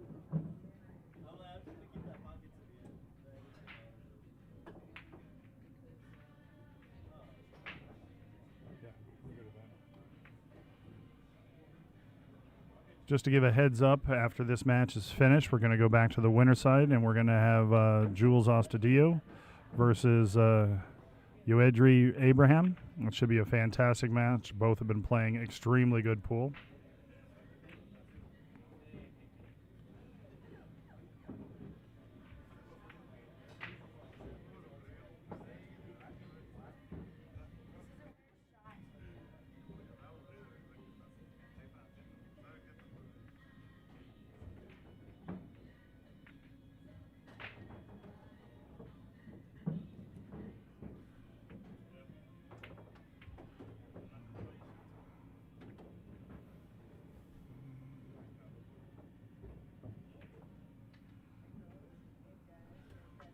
All right, Keith has looks like he's playing a masse kick, a swerving kick shot that he's going to try to spin down on that ball. That's tough action regardless. Kind of like this angle better, looking at playing the 2-railer to get at it, go between the 7 and the 9. I think it makes that 4 ball a much bigger ball.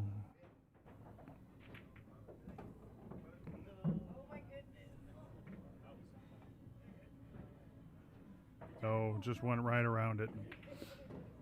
Tough miss, but ball in hand for Steve. Coming up, the table's fairly open. That 6-7 is the biggest issue to negotiate here.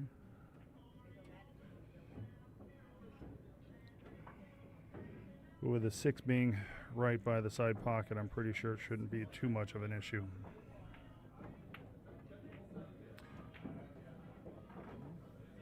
While he's looking at this, I do want to give a shout out to the 2023 M.O.B sponsors, starting with Jam Up Apparel up in the Northwest. Damien and his whole staff up there are just killing it with the best in billiards apparel.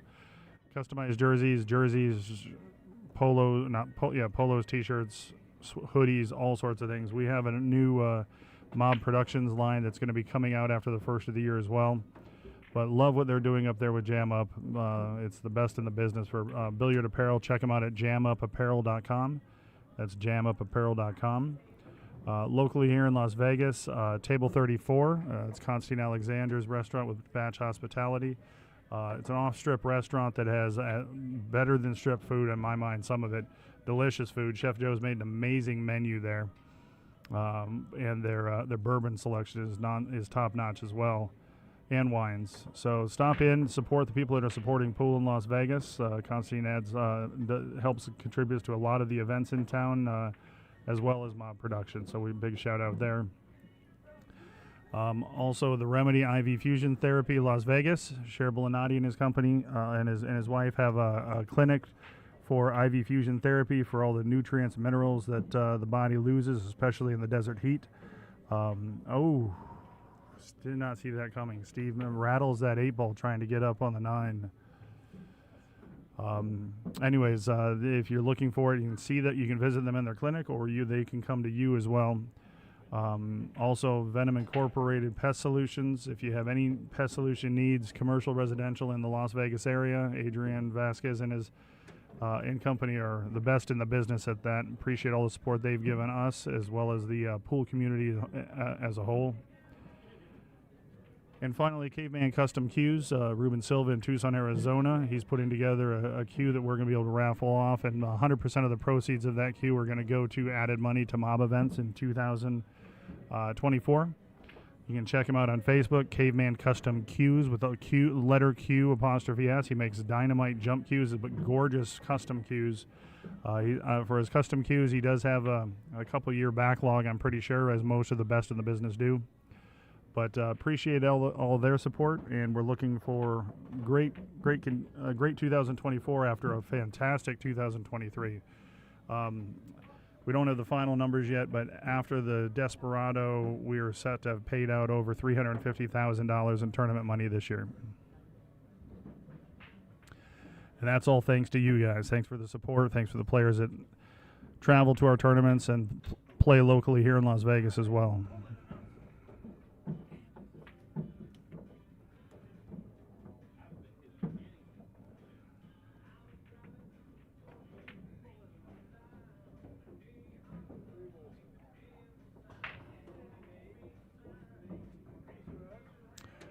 That's another good break for Keith. Sorry, I gotta get the score updated. It's 5-2. Looks like he's gonna play a quick safe off of the 1 ball right behind the 8. Well played.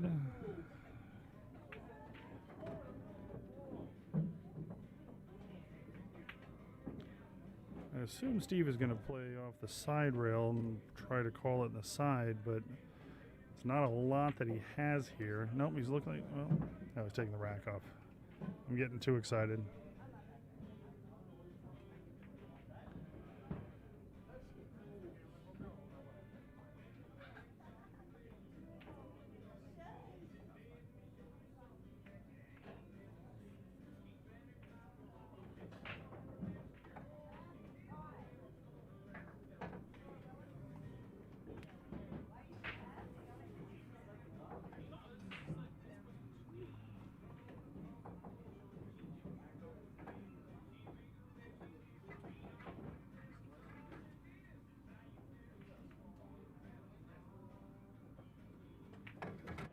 That was a good hit, very good hit. Not a lot to work with there.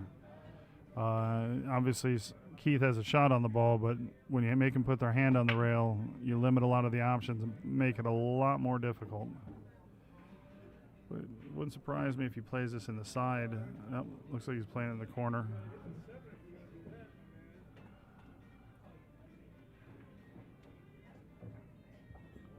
Nice stroke, nice shot.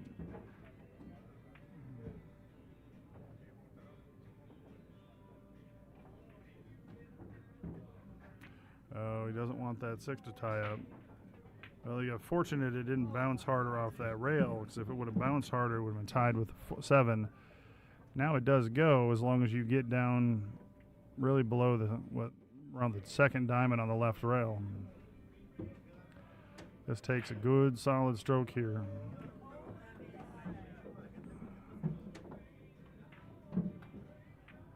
Yep, nice shot by Keith. Very good shot.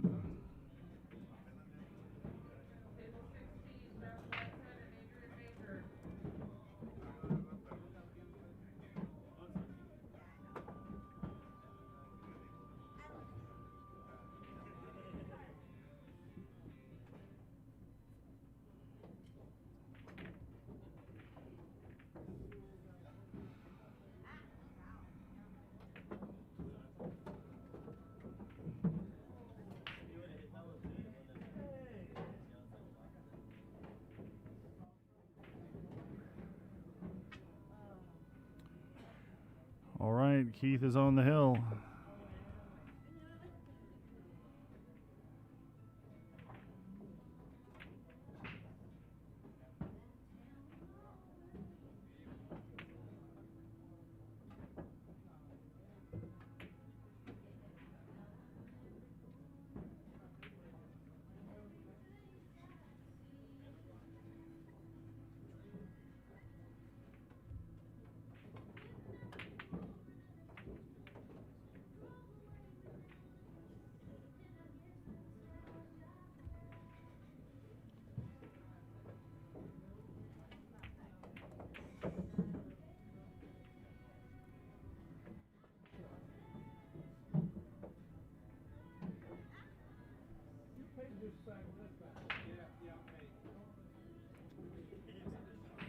Keith got a little bit too much top on that ball. Left him on the end rail.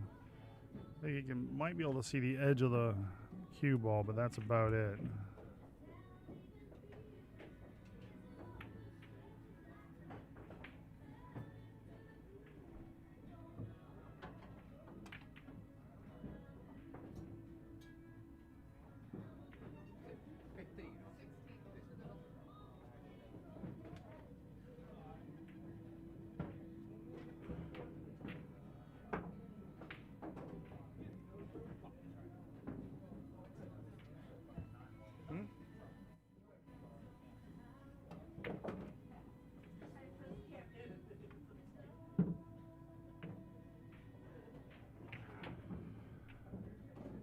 All right, he obviously was trying to miss that 10 ball. You can see the right edge of the 3 ball, so I'd expect him to play a safe, putting the cue ball back down on this side, this end rail.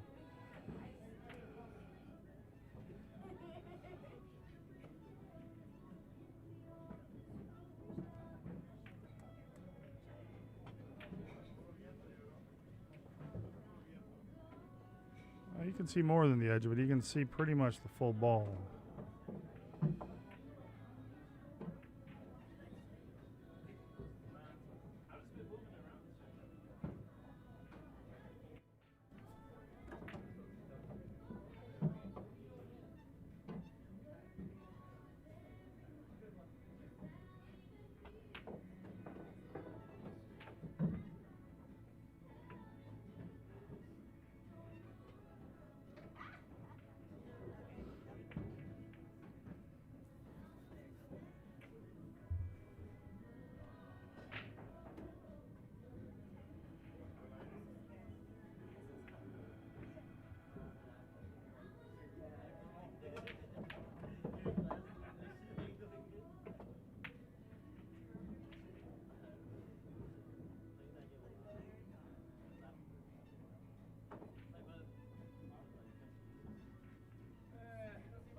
in there.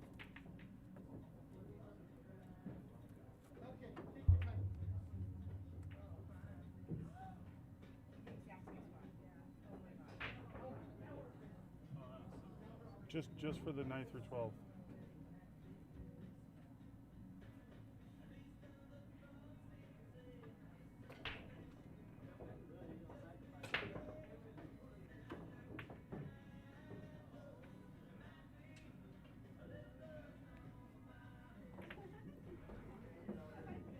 All right.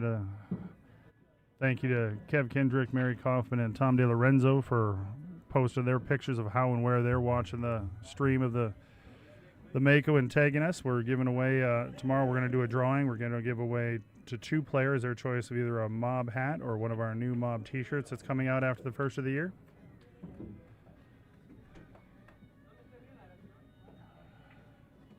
All you need to do is take either a photo or a screenshot of how you're watching or where you're watching our the stream and tag us on Facebook.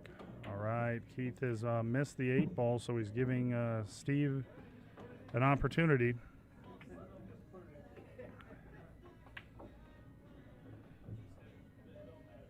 Steve has played solid all weekend long. I would expect to see him make this and get on the 9 in the side. Let's go up table.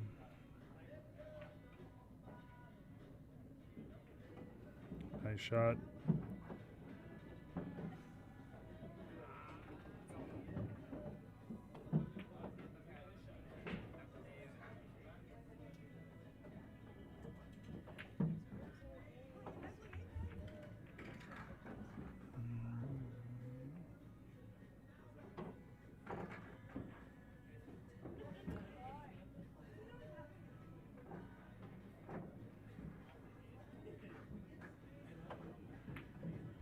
All right, Steve needs a solid break and a look at the 1 ball here.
Can I? One second.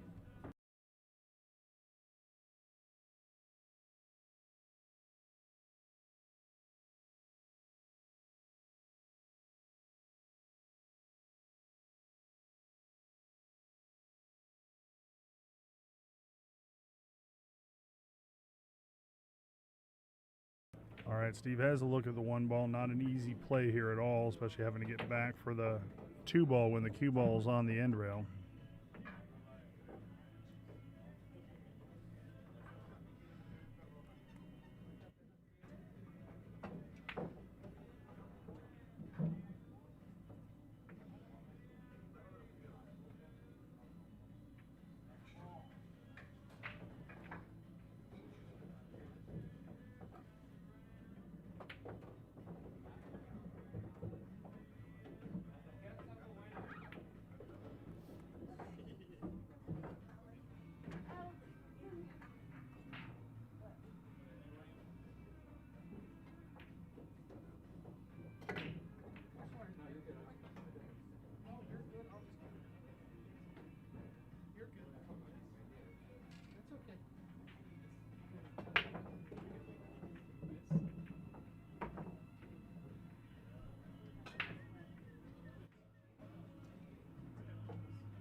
That wasn't the result Keith was looking for. He was hoping to hold him up behind the 7 ball.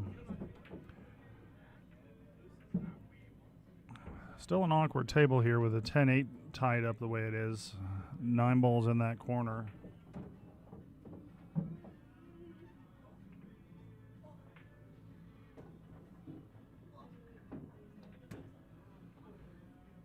Looks like Steve is looking at playing a safe where he's hitting the 1 ball out and just kind of thinning the 1 ball, putting it up above the 2 ball. Yeah, it came up short on that. Shot I was thinking it was going more into the face of the 1 ball, putting it up over off that side rail and trying to have the cue ball come back up right below the 2. Then again, I've never missed a shot from behind the microphone.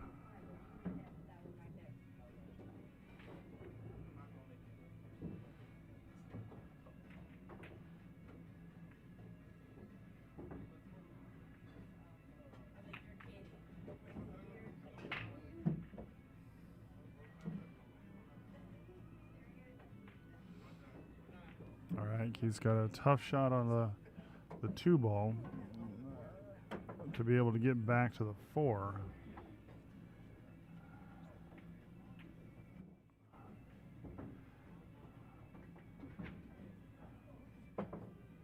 Knocks a 10 out, but puts a 7 in its place.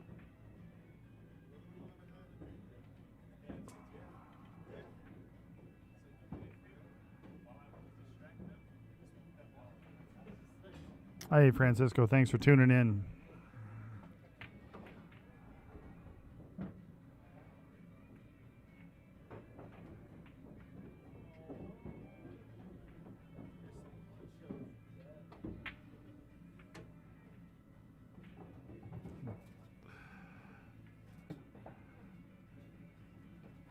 Thanks, Rhonda. All right, so the question here is what the play is on the 7 ball. There isn't really any sort of breakout coming with the 6. I think the ideal play, he's looking at the possibility of playing a 7-8 combo, which down to the 9 ball. I was almost thinking the ideal play is to try to get almost flush on the rail and thin the 7, and instead he decides to punt. I don't think he was committed to anything there because he didn't love what he was doing with the 7 ball. And Steve's going to give it a good look to see what he has here too.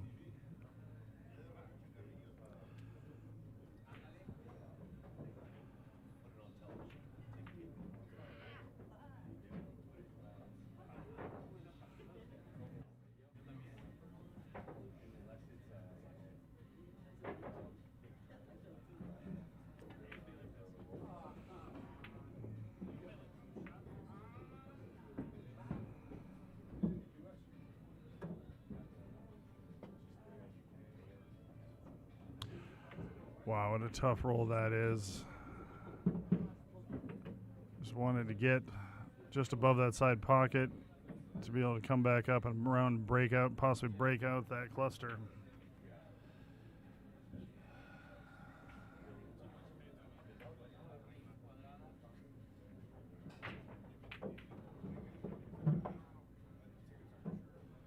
He likes this combo. He's looked at it quite a bit.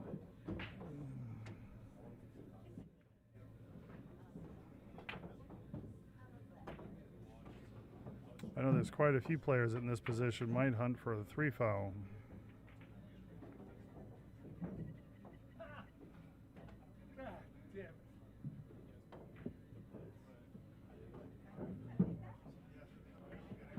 All right, this is the opportunity for Steve.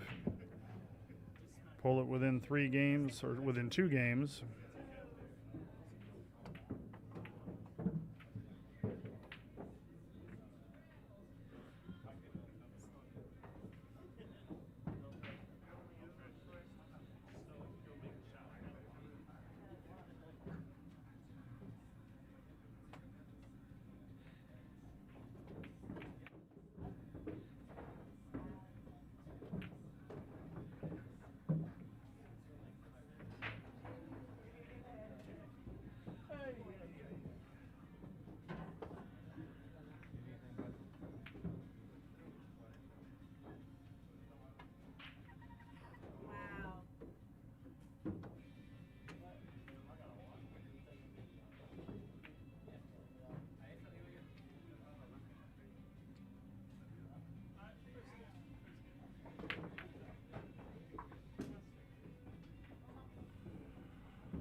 least favorite shot in pool is shooting a ball across the side pocket.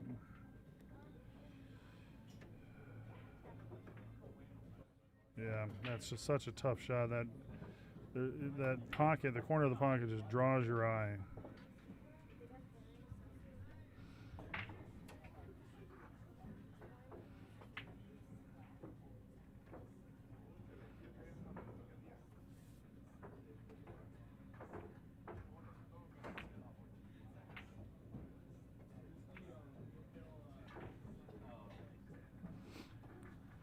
And a nice bank by Keith to take that match.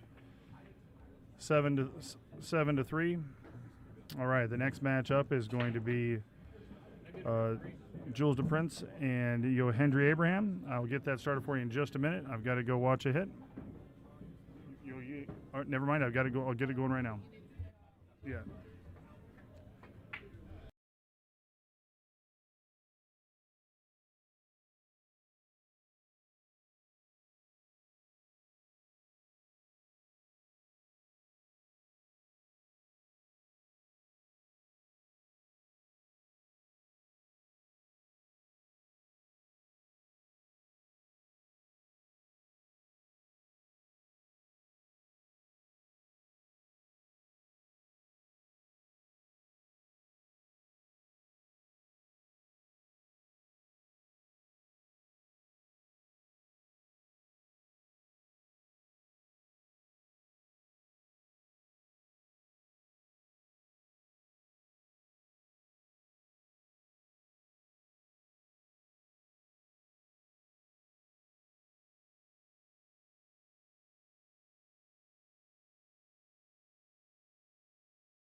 All right, Jules and Yendry are getting set up here. Yendry's just hitting a couple balls on the table while they're preparing for the match.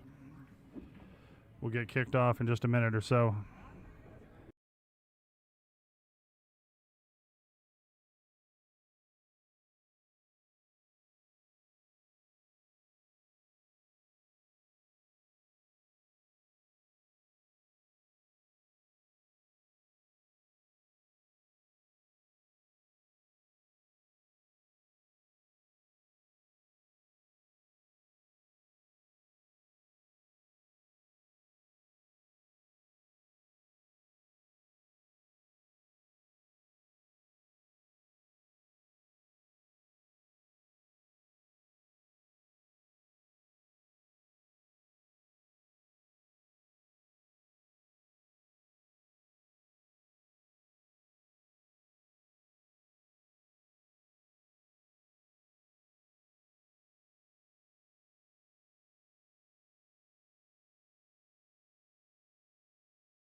All right, players are set up. They just took a quick break before they prepare to do battle. Expect them here in just a minute.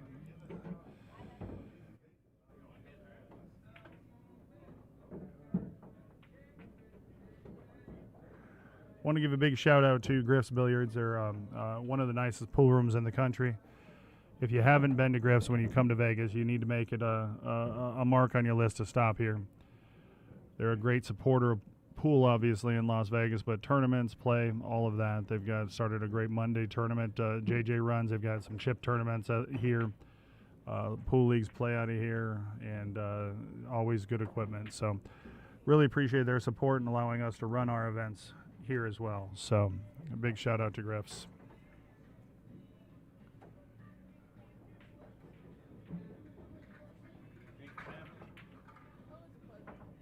I'll be back tomorrow for the third bite. Third bite, yes. There'll be some ties on the side with that one. Yeah. With that entry. Exactly. Is that part of the meow? Exactly. Hey, with yesterday, Jack, anytime I never want to be that guy, so if you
All right, look, Yendry got the first game of this match. It's a race to 9 on the winner's side. We also have the other race to 9 match going on table 5.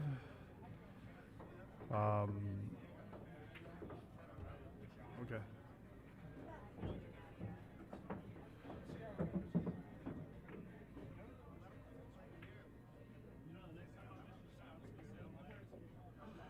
That's between Alex Acosta of New Mexico and Eddie Mattia.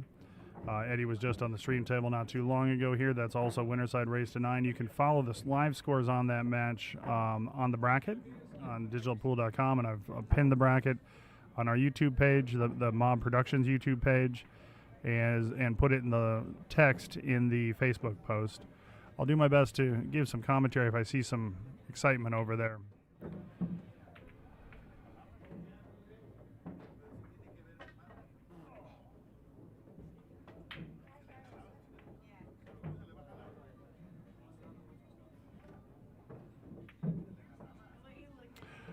Hey, Michael, thanks for tuning in. Appreciate your support.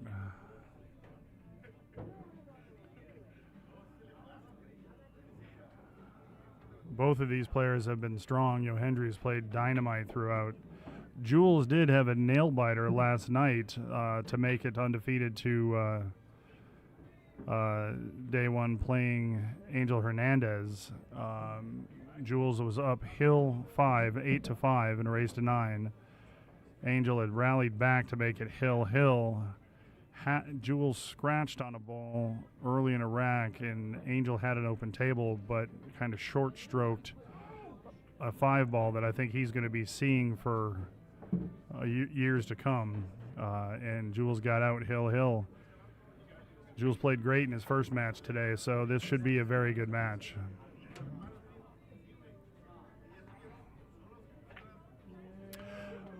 Michael, from my limited interactions with Yendry, he seems like a very genuine guy.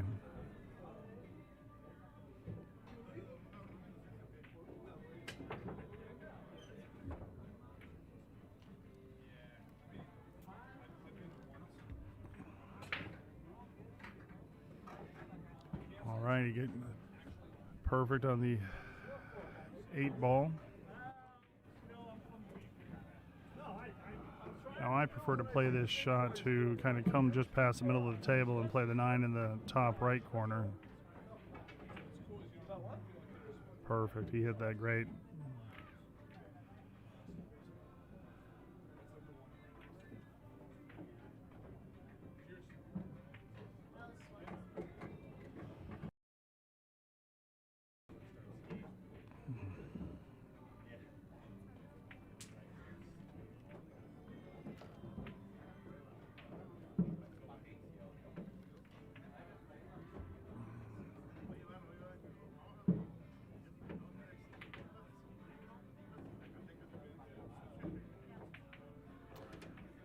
All right, Yendry is up 2-0. Takes that early 2-game lead.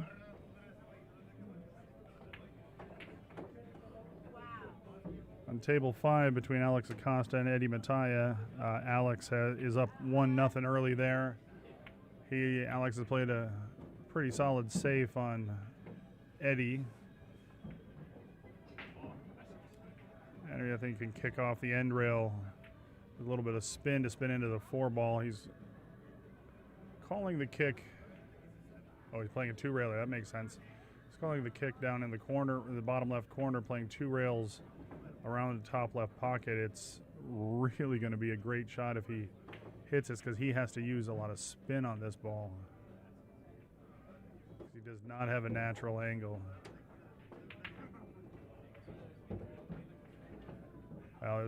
Eddie made a very good hit on that ball, and I think he got left Alex safe. So on the stream table, we've got Yendry breaking off in game 3.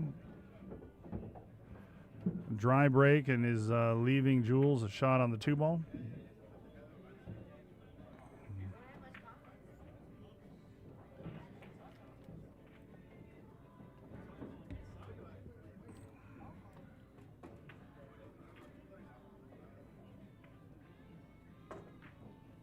Take the racks from you.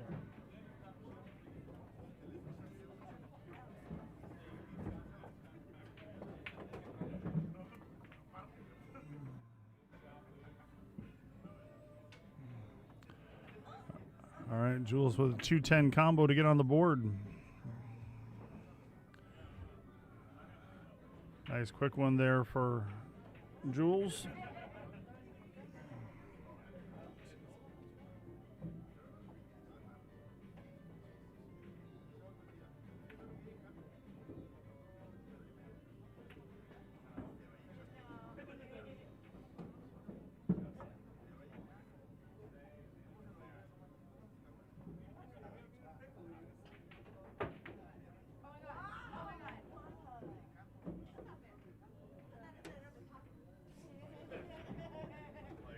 I'll be back in just a minute.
Alex Costa's taking a 2-0 lead over on table 5 over Eddie Mataya.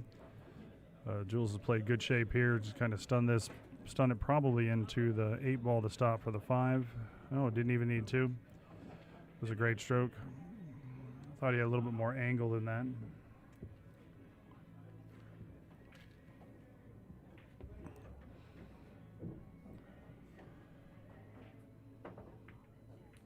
Jules was the winner of our inaugural Mako tournament at 650 and under, the very first one we had in 2021. Looking to be the first 2-time winner if he can get a few more wins under the belt here. Yendry has played amazing all tournament long. It's been fun to watch him play.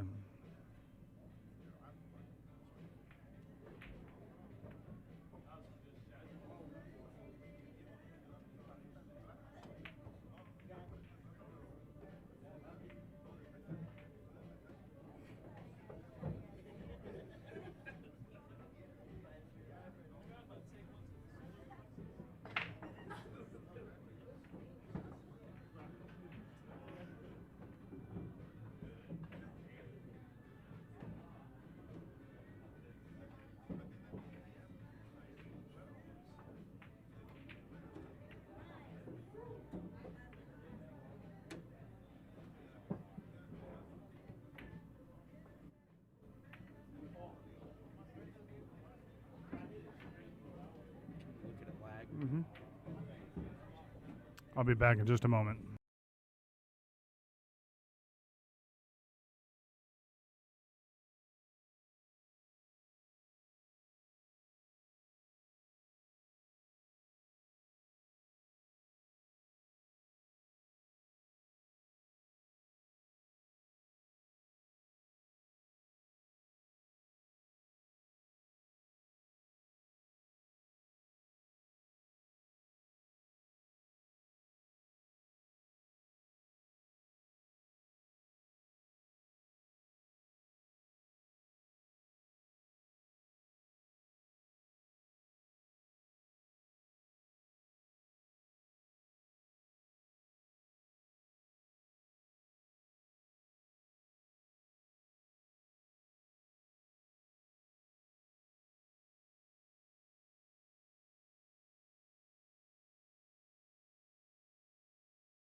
This is a nice stroke by Yendry to get back on the 4 ball. Just play this to come across for the 5. That 9-10 is going to be something he's going to have to negotiate. Well, he broke those out, but paid the price because he got up behind the 9 ball.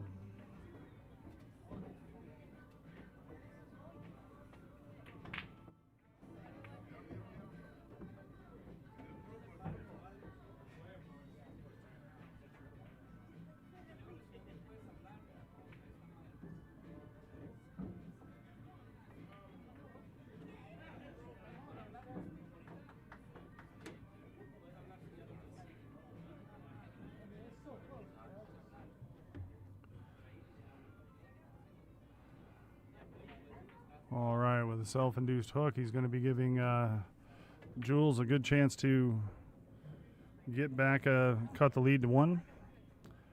Got to stay in line here. Most important thing to me is getting on the 7 ball, getting the right line on it. So that's what he's looking at right here, is making sure he's going to get out to where he just picked his tip off the table.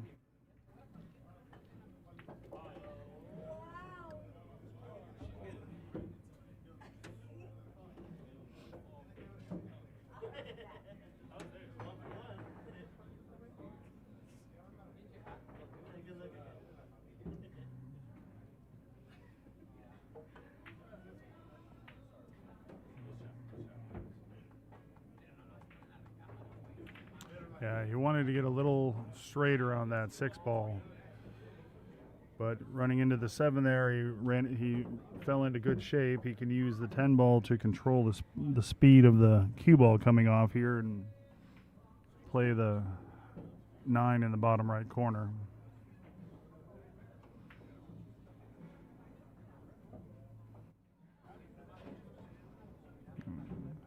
Perfect. Got the perfect angle to come across to put the 10 in the top left.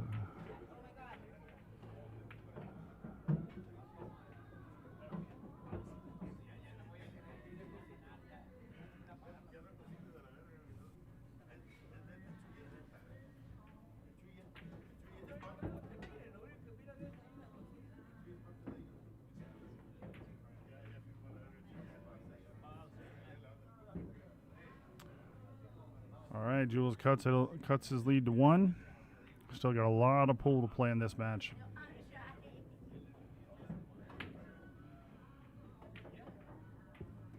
On table 5, score is still 2-0. Alex Acosta over Eddie Mataya. In the other winner side match, Eddie has played a very good save on Alex. He's having to kick 3 rails up behind the 3 ball. He fouls and is going to give Eddie ball in hand with 7 balls left on the table and no clusters. So the way Eddie's been playing, I'd expect him to get out here.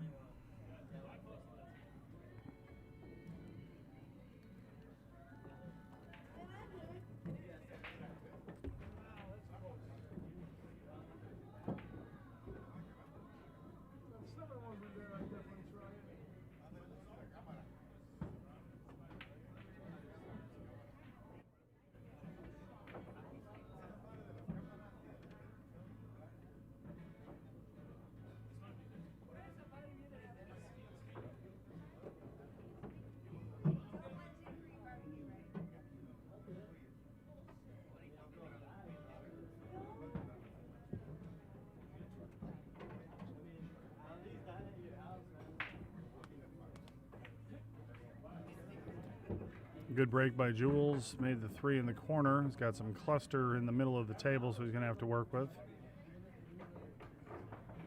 The one ball does go by the 6 ball. So he has a shot on the 1 with a narrow window to get shape on the 2 if he tries to get between the 10 and 4.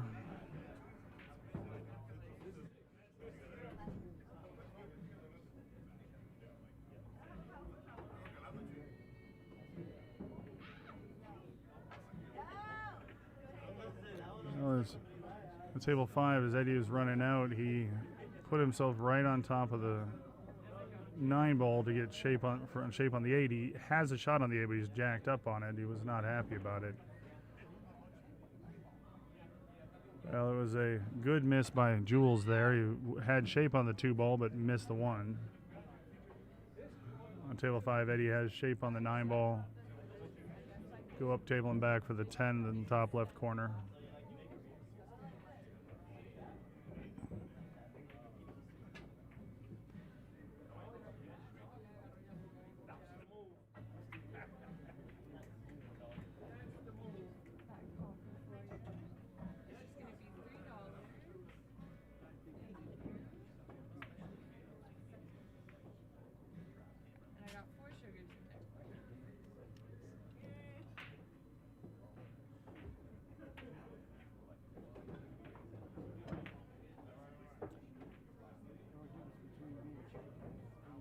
Eddie made the 9 ball, came around, overhit it a little bit, but ran into the 10, bumped it into perfect shape. So he's going to get on the board. He's down 2-1.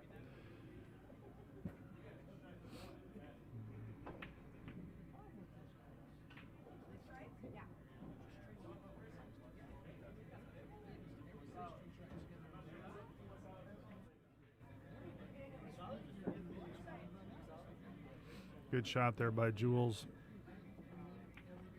Putting him right on the 1 ball.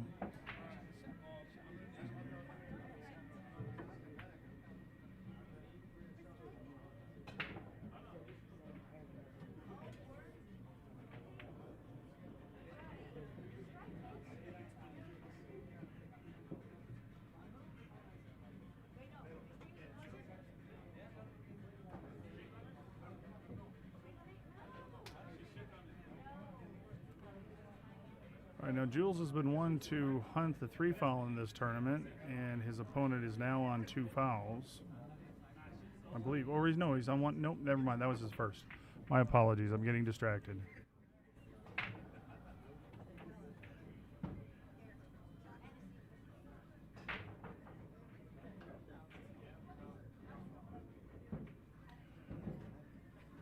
All balls have a pocket here.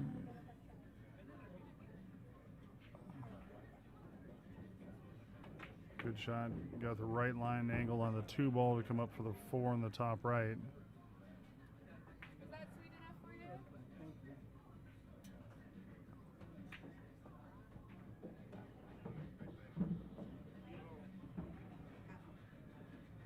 All right. I believe the 5 ball goes in both side pockets. So we'll see how this works. If he plays it up and down to come to the left of the 5 to shoot it in the right side pocket.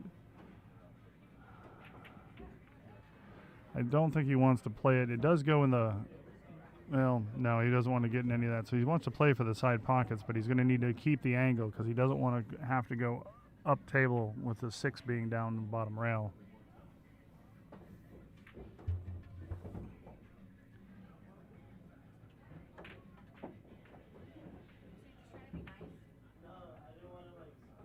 All right, Jules has a good line on this. It's a little more angle than he probably wanted, but it still works. He's just going to want to roll this ball in, get the cue ball to hit right around just below the first diamond on that right rail, and just wants it to kill it.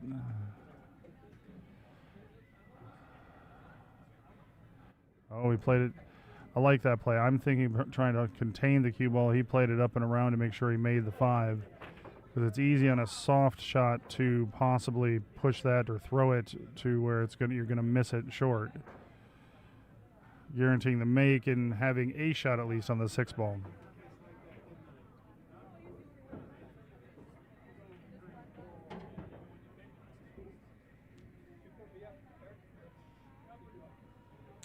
On table 5, Eddie Matai is shooting. He just tried to roll for shape on a 4-10 combo that is not lined up, but he came up a hair short. He still has the shot.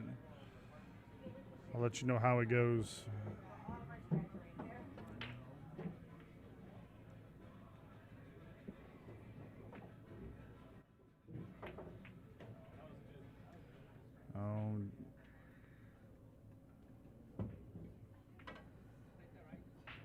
That might be the best miss he's had today. Definitely was playing the shot and just hit that 6 ball fat.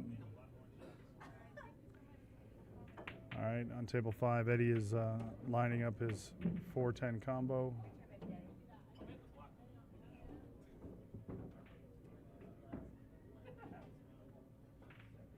Excellent shot by Eddie. Hit it center pocket. The 4 ball was on the spot. The 10 ball was not in line for it, so we had to cut the 4 into it. It was a very good 10 ball combo. And, Yendry misses the 6 ball, so Jules is going to have ball in hand.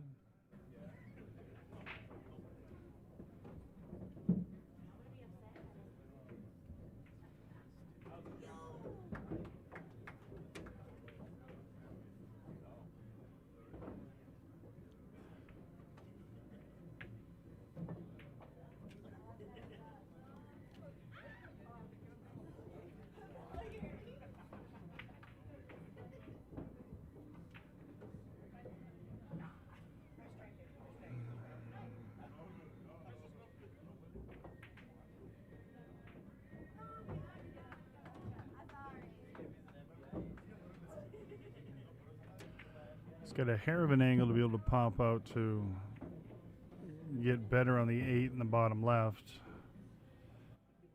The 7 ball really is the critical shot of the out here. If he gets the right line on the 8 ball, it's an easy out.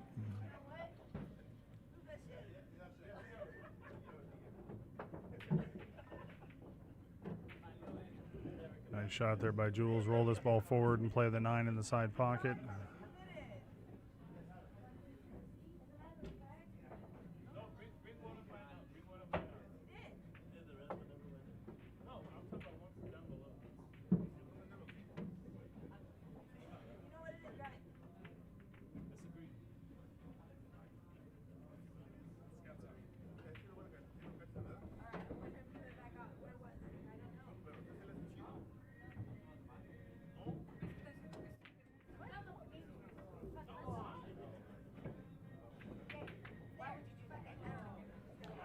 give you an idea of what they're playing for on this table and also on table 5, the difference in these matches. The winner is guaranteed $7,700. The loser is guaranteed only $3,000. So this $4,700 sets they're playing, races to 9. And that's not counting side pots. That's just in the tournament entry.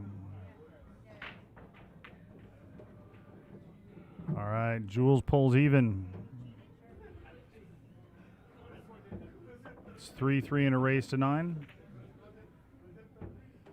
On table 5, Alex Acosta's at the table. Is a long shot at a thin cut on the 1 ball, which he overcuts, but it was probably a two-way shot he was playing. Left Eddie very difficult. End rail, end rail.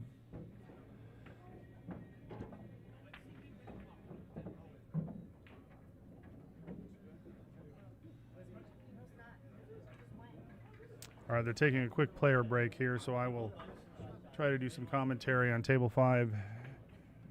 Eddie is hooked on a end rail from the 1 ball. He's jacked up spinning masse, makes a very good hit and gets a good result hiding Alex on the 1 ball, but Alex does have a potential for a kick and stick safety.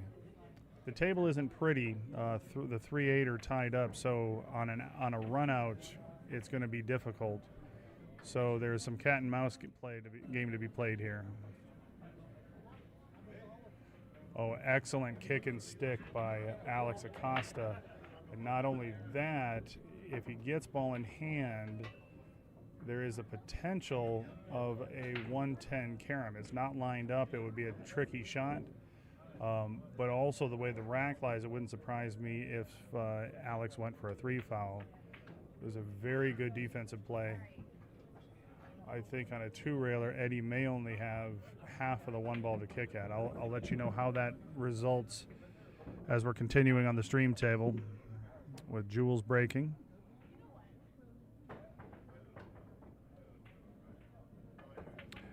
Yes, Alex, this is bar table.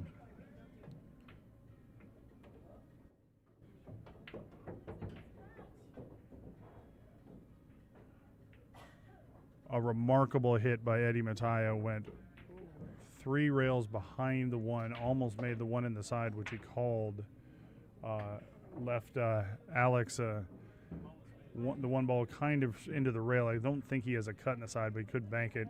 Alex came over and personally said that was amazing. That was an amazing kick. All right, back on the stream table. Jules made a ball, has a play on the 1 ball. Table's fairly open if he can get a deep 2 and out dig in here to have the cue ball come 2 rails and out around the top right corner, where he can play the 2 ball in the top left, wanting to come above the 3 ball. It's a tight, or he could try to play for the tight window between the 3 and the 5, just coming straight up table. Oh, he got perfect. He hit that beautifully. That was a great shot by Jules.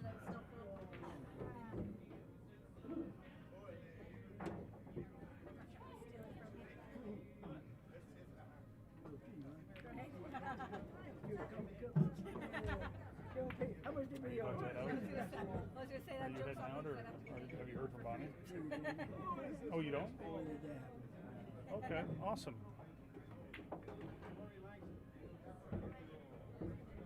I've got to step away a moment. I'll be right back.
Yendry's in good line here, good form to get out here.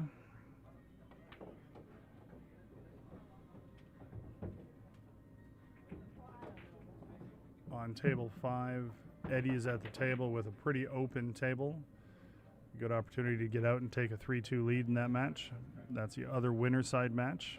Trying to keep everybody up on both of those.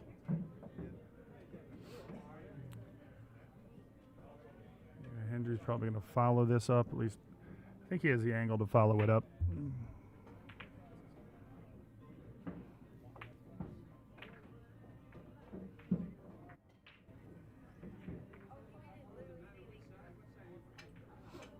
Hit that perfect.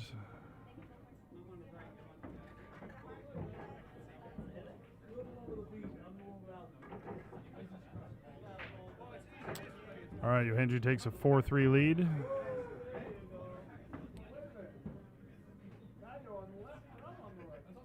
Eddie on table 5. Eddie has missed the 5 ball. Left Alex a cue ball on the bottom end rail, and the 5 ball with a tough cut to the top left pocket. If he makes it though, he's going to fall naturally on the 7, which is on the same end rail as the cue ball.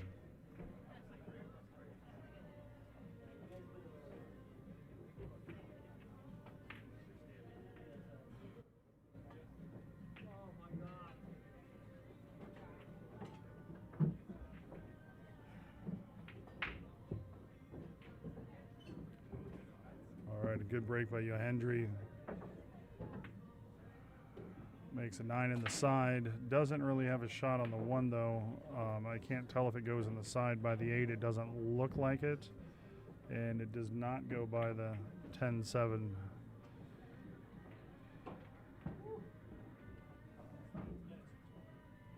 I don't think it goes by. If it does, that's laser close. Well, update on table 5. Alex is going for the 5 ball, makes a 5 ball, but scratches. So Eddie has ball in hand with 4 balls left on the table. Great play there, safety play there by Yendry, getting right up close to the 3 ball. I think he's close enough where he can't spin anything. He's going to have to kick end rail off the end rail on this. Calling the 1 in the bottom right corner.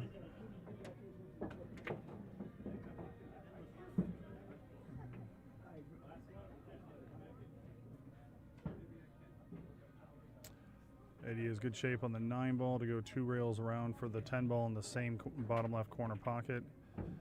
That's on table 5.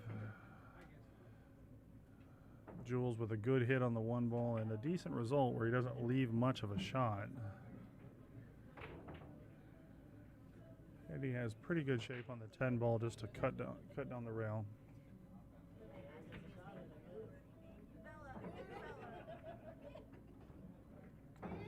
All right, Eddie takes a 3-2 lead on table 5.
It was a very good shot by Jules and a nice roll into the 6 ball, stopping it for the 5. Playing the 5 in the top left corner.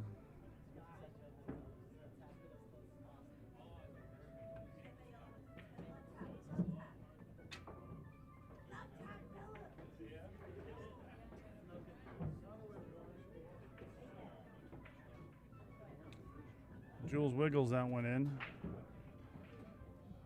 Overcut it just a little bit, and as a result, he ends up on the rail. I think this is when you just always. Oh, he hit that with more speed than I thought he really could. He dug into it. That was a great shot. Really nice shot by Jules.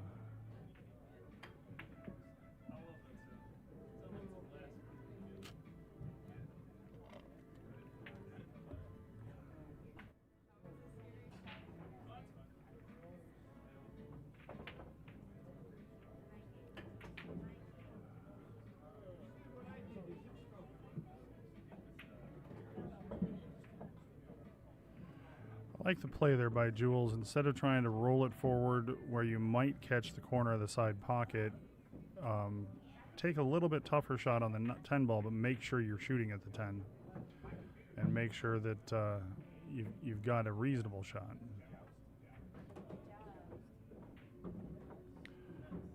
That was a good out by Jules. Tied 4 apiece. It's a race to 5. On table 5, Alex Acosta is at the table. He's got a little goofy on the 3 ball. 4-7 are tied up, so he's got some work to do. I'll keep you updated over there as that table develops.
Jules overcuts that ball, which is an easy way to miss that.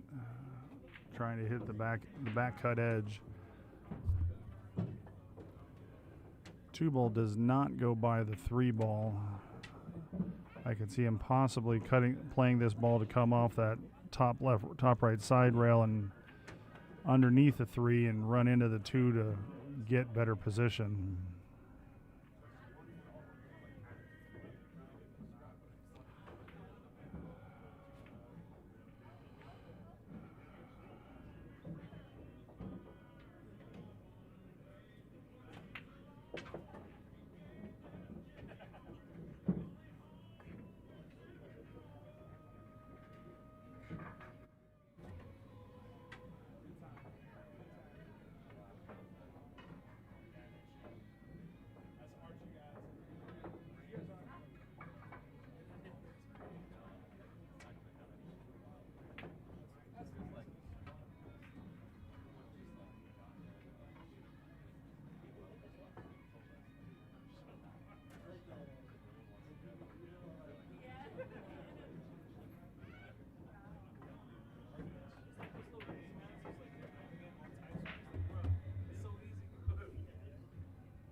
Yendry comes up just a little short because I do believe the 4 goes by the 8 to the bottom left corner. This shot is going to be a little difficult if he's going for it. As I say that is, he could just play a stun stop shot. Yeah, that looks like what he's going to do. Have the 4 nick the 7. Oh, okay. He played the percentage shot, which is a good shot.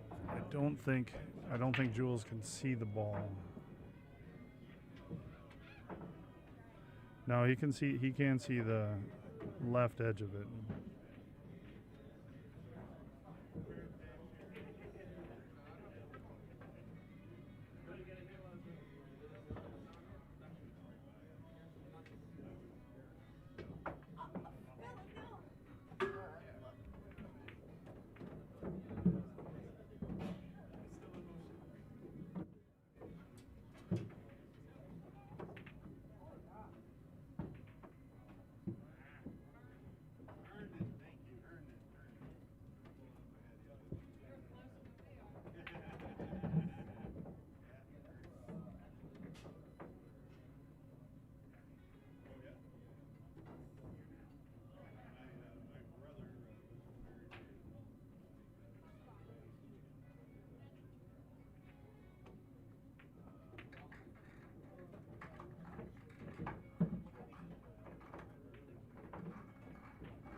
Yendry is in good form to get out here.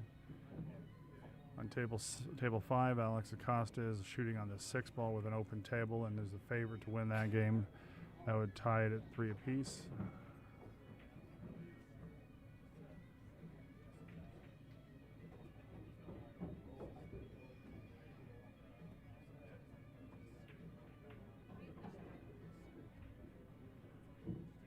I'll be right back in just a moment.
Forgive me, I have to step aside for a bite of lunch. I will keep the scores updated, and I'll be back as soon as I can.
Quick update on Eddie's match. It's 3-3. Eddie is at the table. Has made the 3 and the 4 is a pretty open table with a 6, 7, 8, 9, and the 10 ball. A little awkward angle on the 6 ball, but I'll keep you updated as it progresses and as my lunch progresses.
Yendry made a good hit on that jump shot. Sorry for the camera angle where he blocked it. We only have the one angle at the moment. Did not make it, of course, but he did make a good hit. Eddie wins the game on table 5, so he's up 4-3. Mike, this tournament is going to be an annual event. It always has been. So we will have it year after year, but we redraw the skill caps, and it's not always going to be a 640 or under that aspect. So it could be a lower skill cap. We're also going to do the draw for the skill cap on the Megalodon. This year was a 699 and under, but it could be lower for the bar tables. We also have announced a brand new 9-foot table, $1,000 entry, 10-ball tournament that is a 650 and under. That's going to be April 6th and 7th here at Griff's. So we have a lot more to come.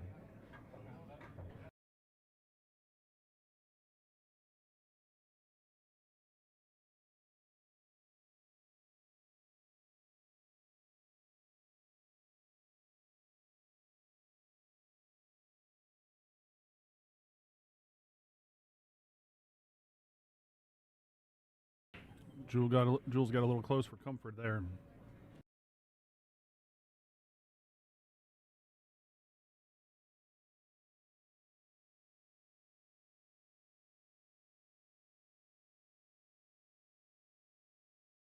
Very nice shot on the 10 ball to get out there by Jules to tie it up at 5 apiece.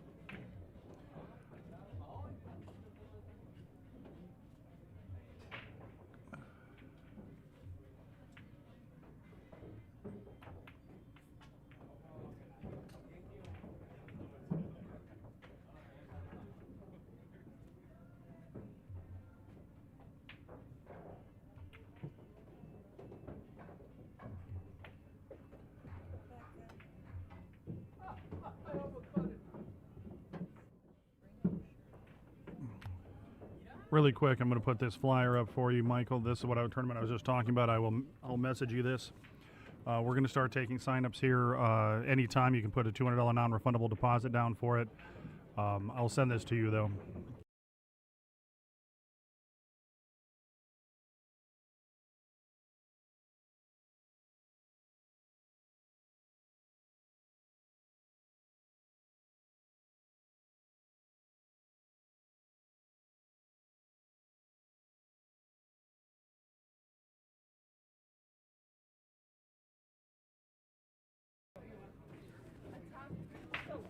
Top Selma. Yeah, you got it.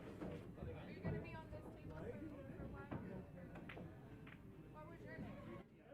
Eric? I think you told me once before. I'll try to remember if that is. I'm not good either, but I'm trying to do better just to keep what's left of my brain sharp. Give me just a moment for that.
I think that would be good. Do you have it in black?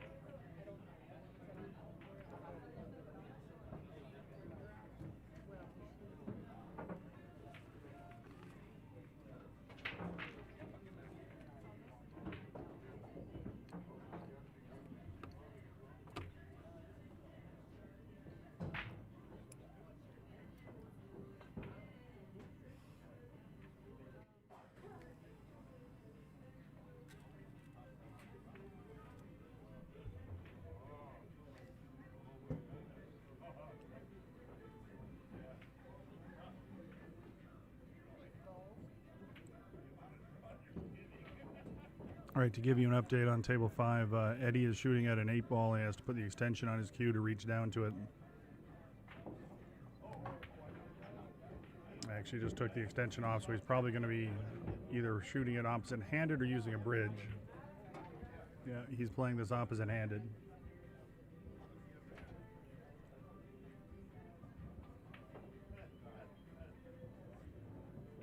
hit it very well. Got onto the 9 ball. He's shooting the 9 ball into the top right pocket. The 10 ball's about a foot to the right of the bottom left pocket, so he's got to just draw this ball straight back for it.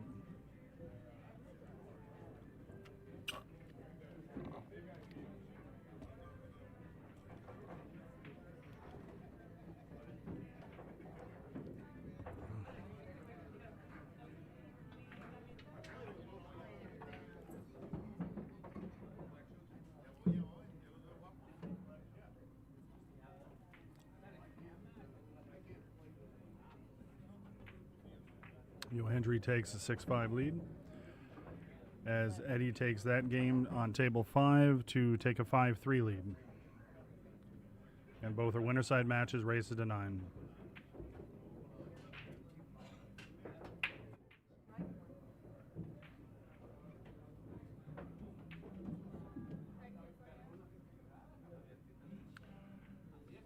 In Eddie's match on table 5, they're taking a quick player break, so once they resume, I'll continue some updates.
right, Yendry is called the bottom right pocket. Both Alex and Eddie are back for table 5, so they're going to resume play. Nice shot. Great shot.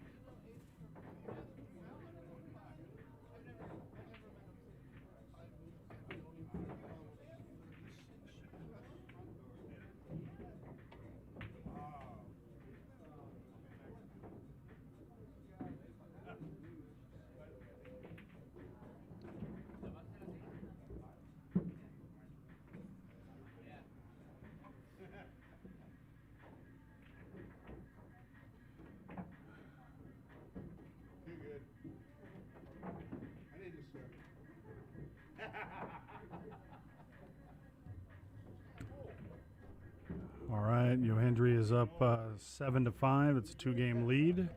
He needs 2 more to win the match. Eddie's getting ready to break off on table 5.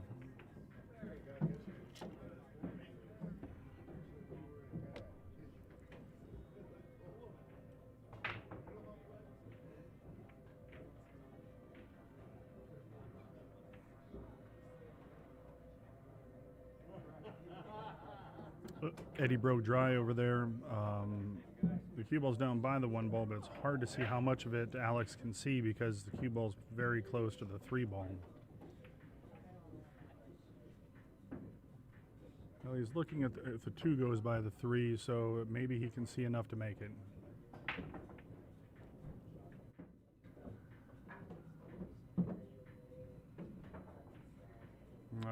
Yendry breaks dry as well, so, and Jules is a shot on the 1. That 2 ball is ugly with the 8 ball, so we'll see what Jules is going to do in this match.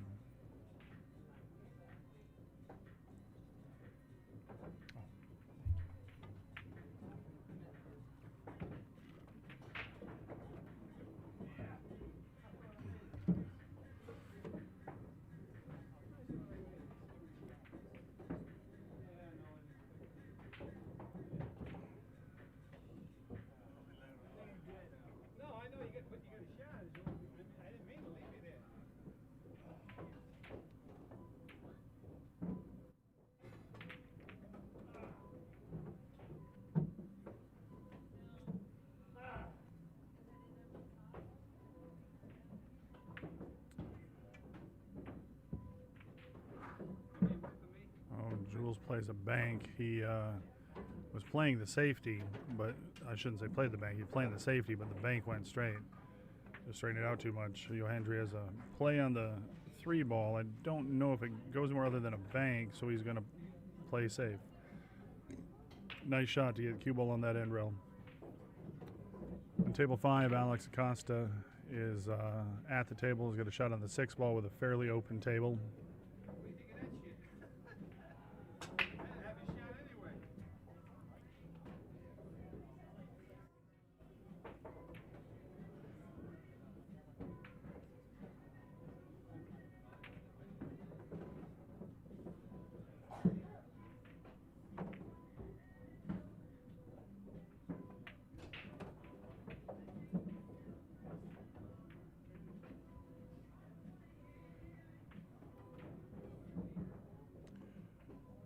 Alex is now on the 9 ball.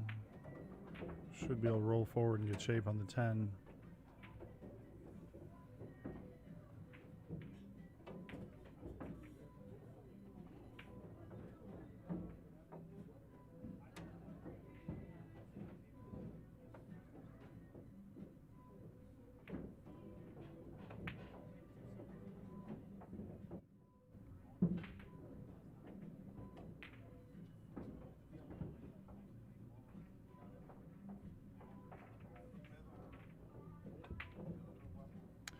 Alex wins that match to pull within 1 game. It'll be 5-4 on table 5.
to freeze that ball.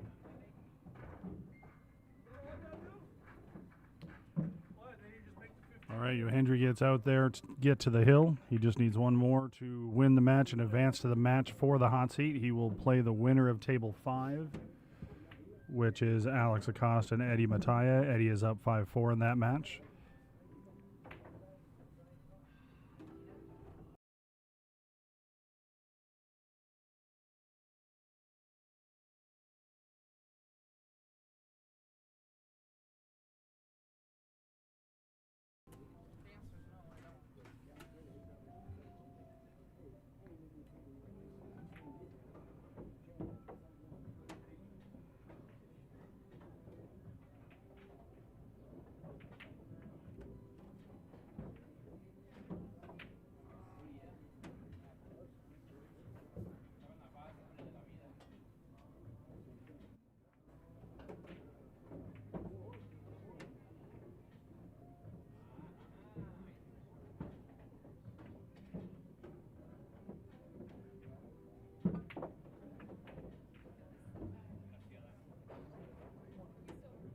Table 8, Ruben Flores and Ace Brown.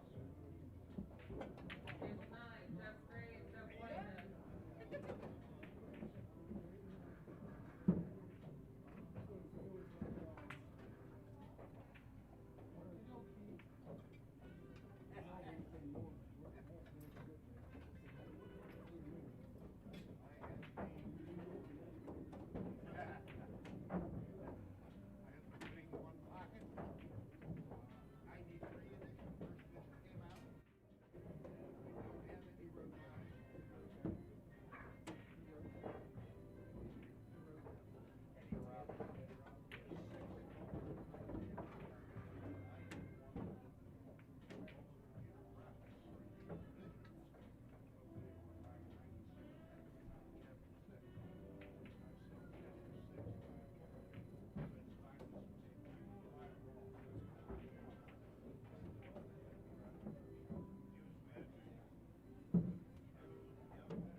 Yendry wasn't wanting to leave that. It's obviously that's not an easy shot, but Jules just basically has to play like he's making the one ball to get to his 6th game, and he does.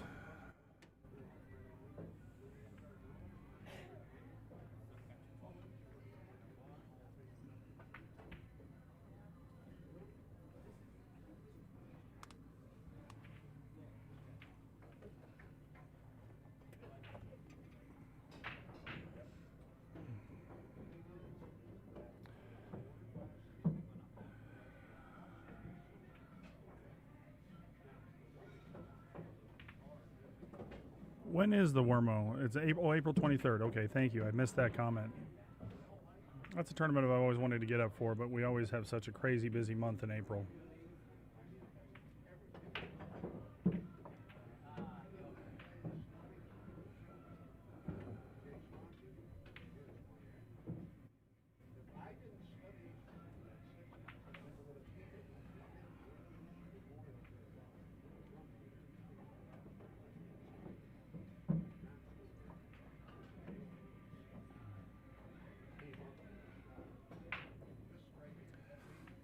On table 5, it looks as though Alex Acosta is a little corner hooked on the 7 ball, but he just had enough to play it, makes it, and get shape on the 8 ball. Table's wide open, so he's a favorite to get out.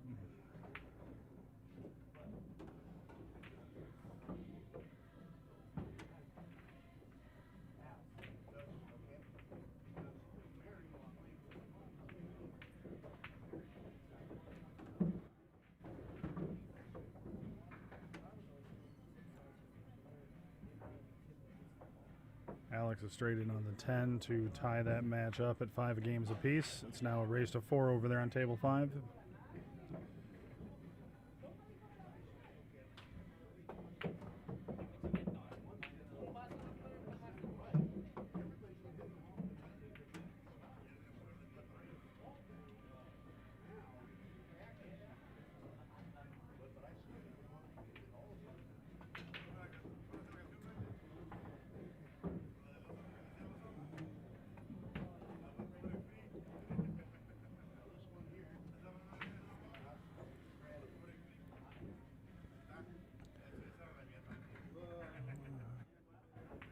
All right, Yendry has ball in hand on this table. Table is a cluster.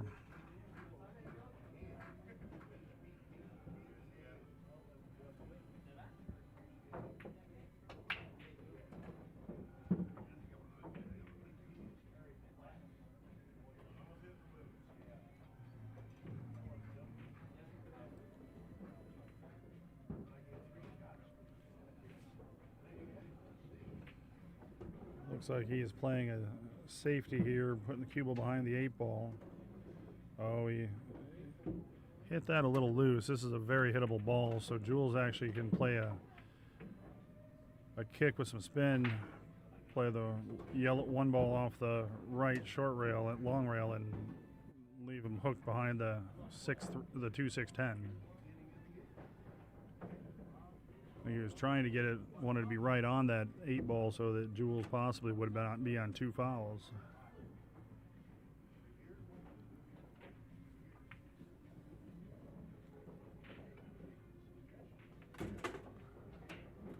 Update on table 5, Eddie Matai is at the table with ball in hand on the 1 ball, 8 balls on the table.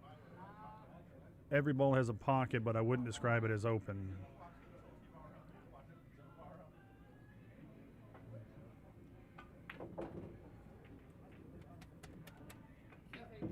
I will be right back. I've got to go pay someone some money.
All right, I missed it on table 5, but Eddie Mattia won the game to get up 6-5.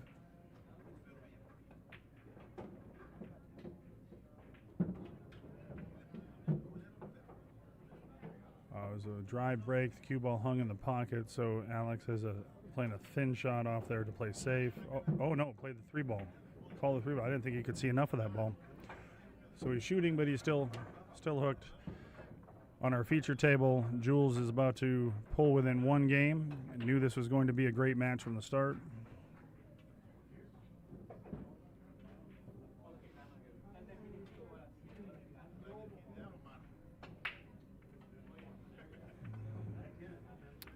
All right. Jules spotting Yendry, a game on the wire to 2.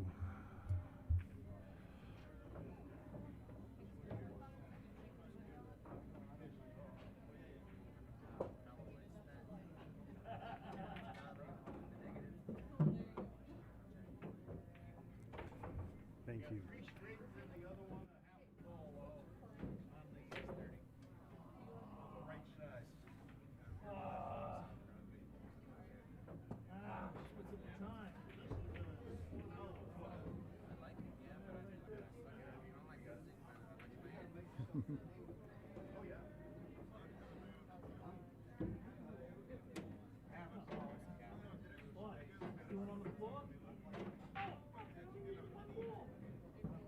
Sixth and 7th, yeah.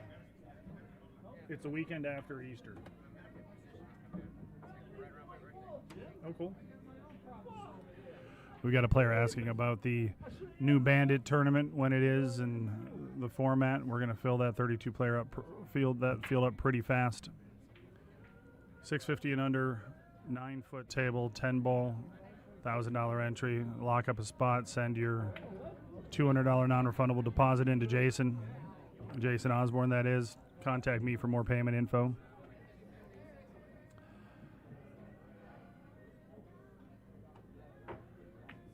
All right, Eddie just missed hitting a ball on a kick shot. The table is not pretty. Alex may elect to try to see if he can go for the 3 foul. It isn't that the balls aren't runnable, but it's not pretty.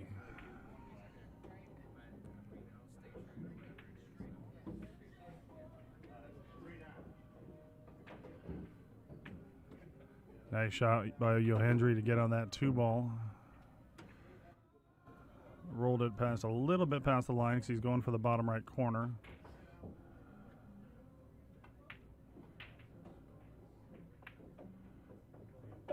Very nice shot. Wants it to bounce off this rail.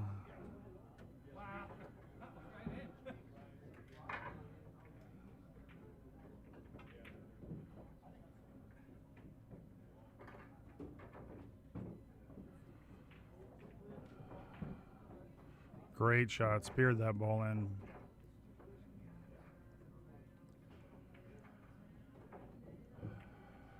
Alex was trying to get too perfect of shape on the 2 ball with ball in hand on the 1 and hung the 1 ball. So Eddie has a shot on the 1.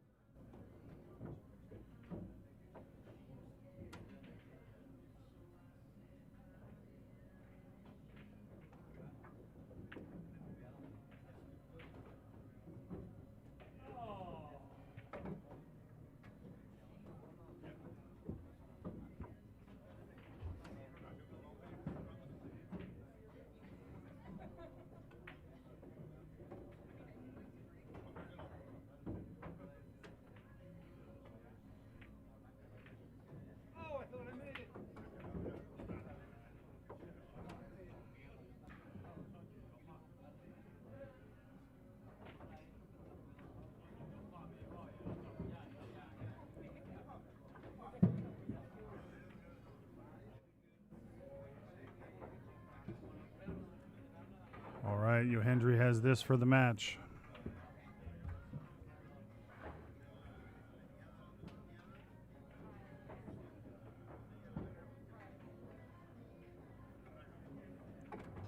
All right, now Yendry is going to be in the match for the hot seat. Jules is being sent to the 1-loss side. I'm going to check with the boss to see if we have another match coming up or if I can turn my camera over to table 5. We'll see what we can do.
All right, I'm just able to turn the camera over for a little bit to watch Alex Acosta versus Eddie Mattia. It's a race to 9. Eddie's currently up 6-5. Alex got a little bit wonky on the 6 ball here.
I thought I did.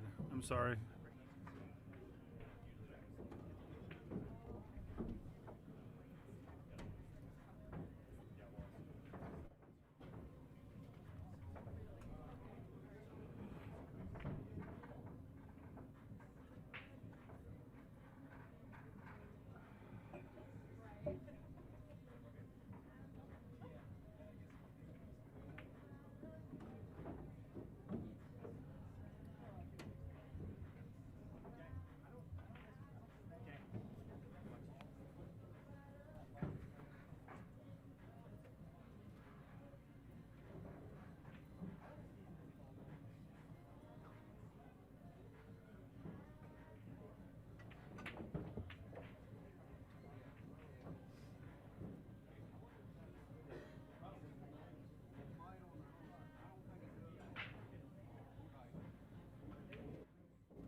All right, Eddie is up 7-5.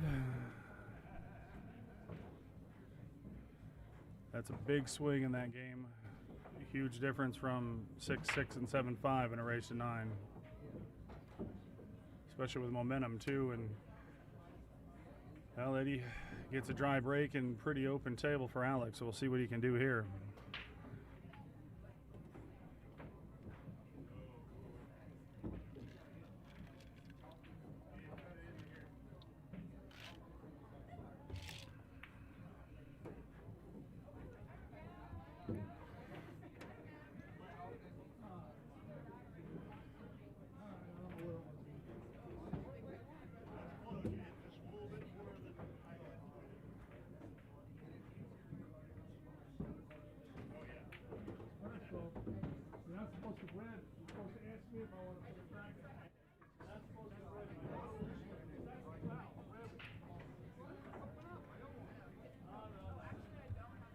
Well, again, just like the match it was on the feature table on table 4, this is another one that's set to be a great match.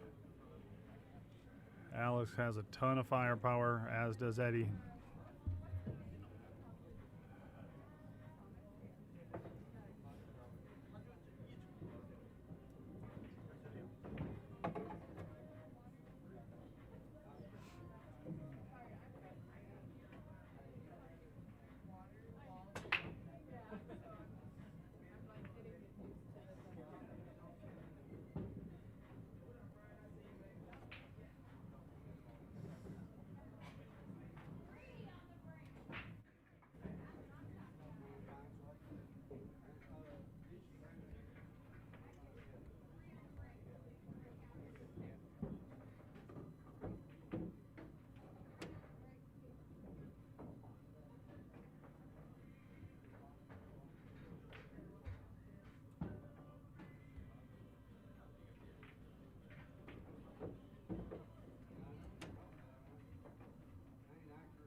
Down to one table, and then we can put some chairs up.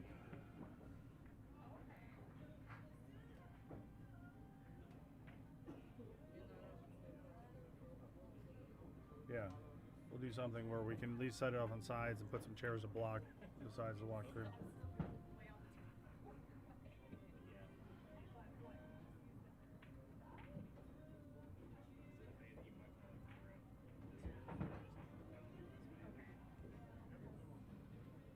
All right, Alex is working this rack very well.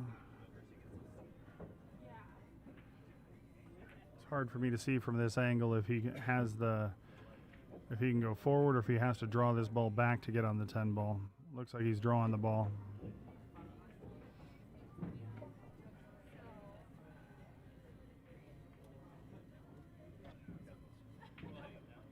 Ghost.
All right, everybody.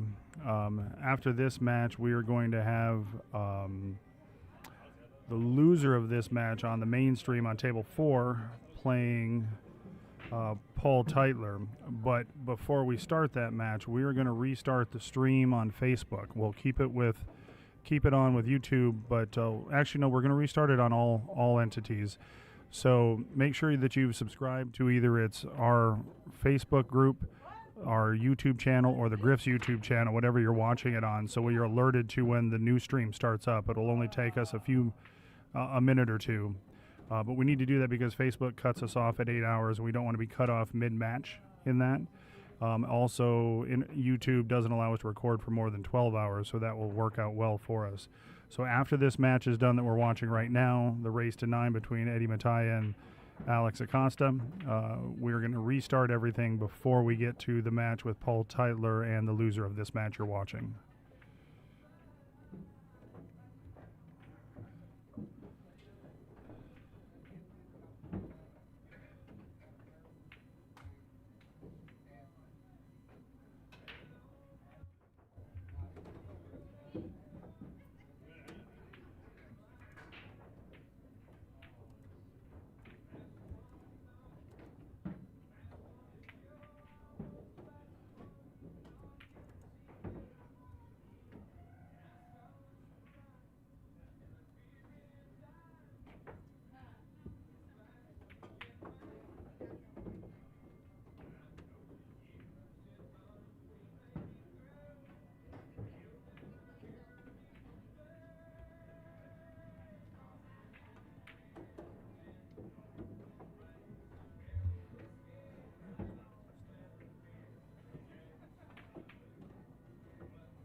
All right, Alex is working his way around to this one. He's got not an easy cut, but a very makeable one on the 10 to tie it at 7 apiece. And he makes that. So we've got ourselves a race to 2 to see who plays Yendry on the hot seat match. And after the next match with Paul Teitler and the loser of this match, we will be the hot seat match. So we've got a lot of great pool left ahead.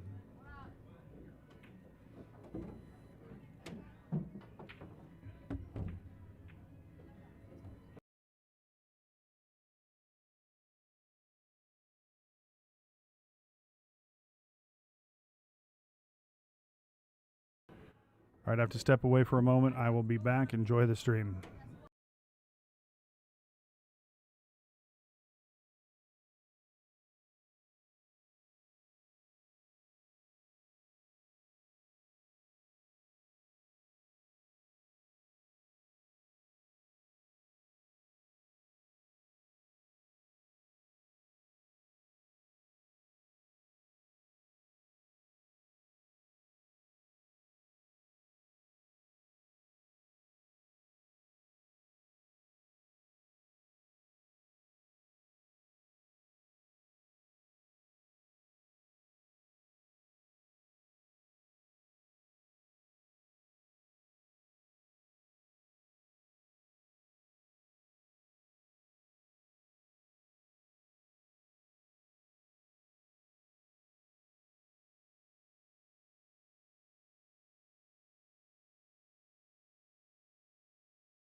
right, Eddie's got a good look at the 5 in the side.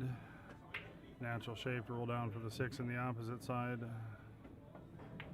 Or if he wants to hit it firmer, play the 6 in the same side. Yep, I like that shot.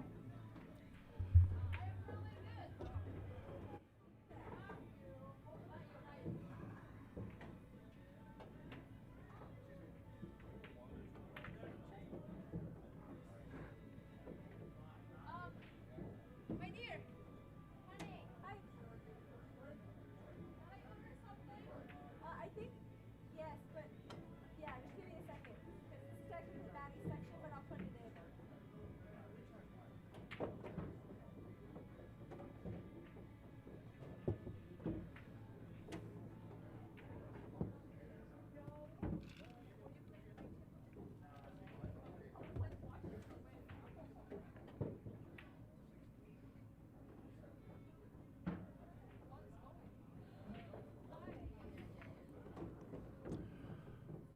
All right, Eddie's got a little bit of trickery here with getting on the 9 ball. I think he got a little straighter than he wanted.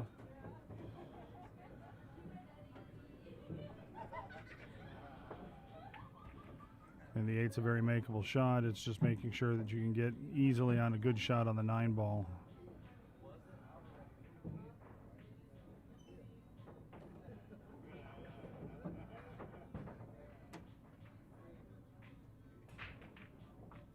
Oh, that was a very good shot.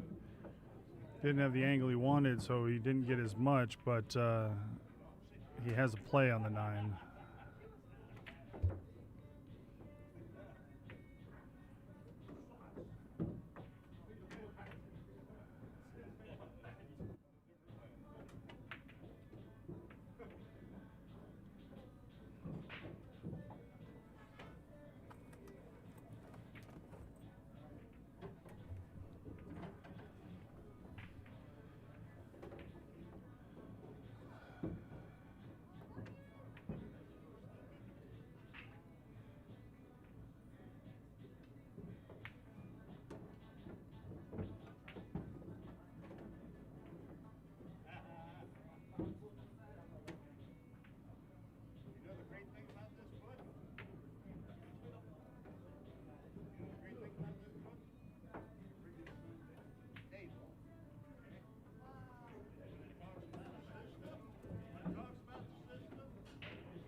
Tough cut here on the 10 ball. Just put a nice smooth stroke on it. Oh, that was an excellent shot. Great out there by Eddie.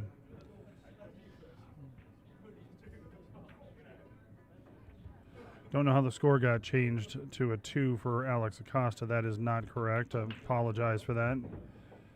Probably my stubby fingers. Eddie is on the hill up 8-7.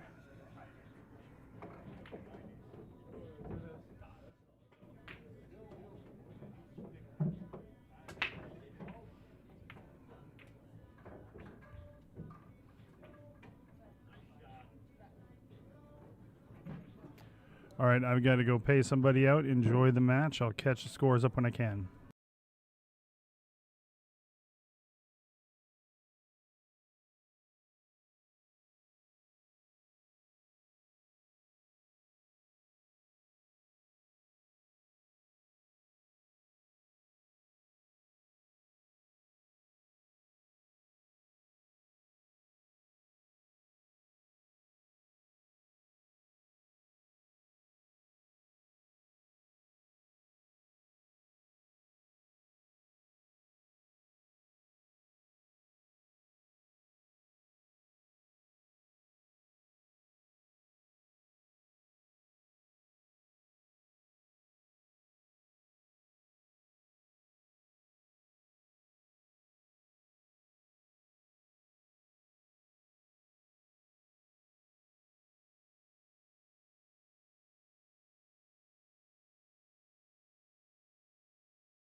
Alex is working this rack apart right here, pretty open.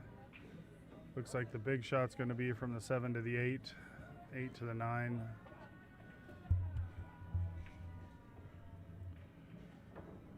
Oh, he underhit that a mile and just hooked himself behind the 7 ball.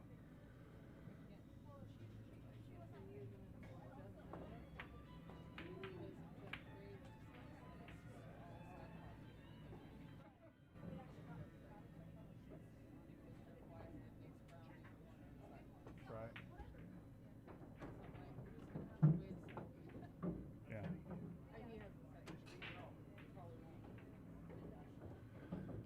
All right, he's getting out the jumper here.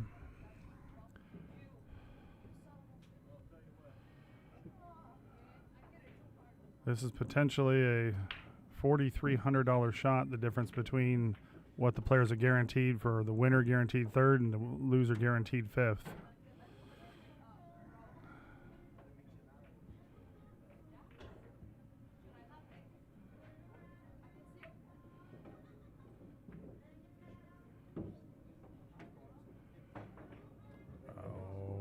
One hell of a try, but he's going to get a leave out of it, and he's going to get a good result.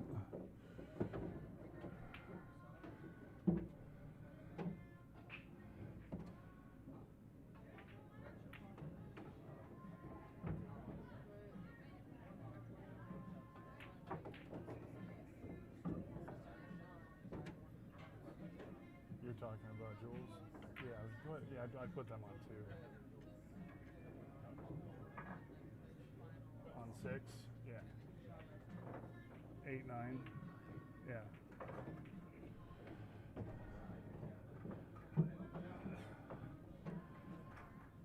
Boy, was that a result. This is no daisy for Eddie.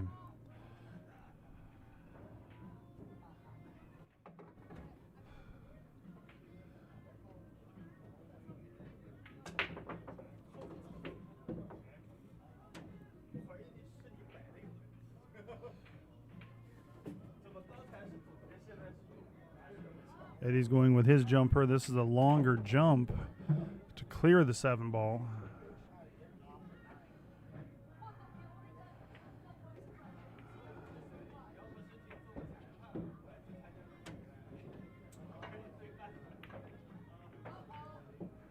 This is not an easy one to reach either. It's you're further away from the end rail, so no, this is not the finals. This is one of the final 4 matches on the winner side. The winner of this match advances to the match for the hot seat. The loser is guaranteed 5th. Yes, that is the Eddie Mattia. Not Jimmy, but Eddie.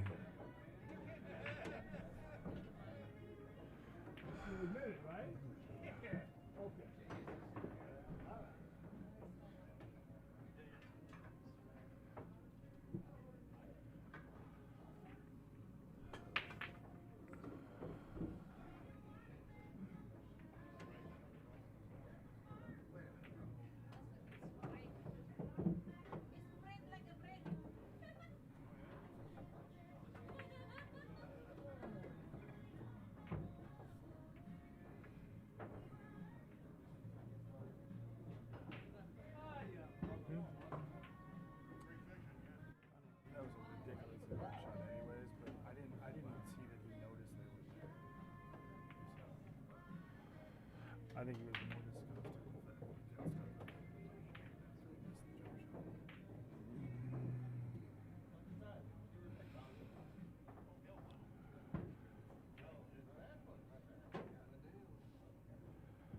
All right, Alex has a shot on the 8, pass the side pocket to get on the 9. I didn't want to stay away from the rail. He's good cue ball there.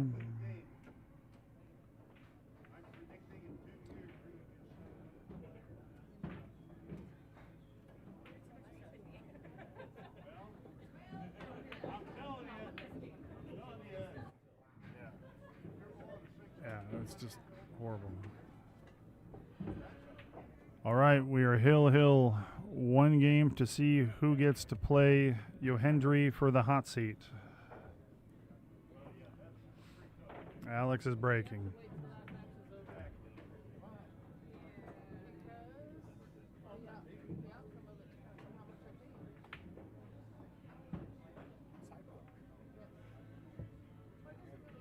You can. Oh. Is that a 5th through 8th match?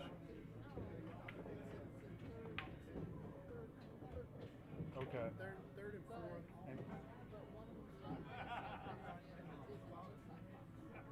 Okay.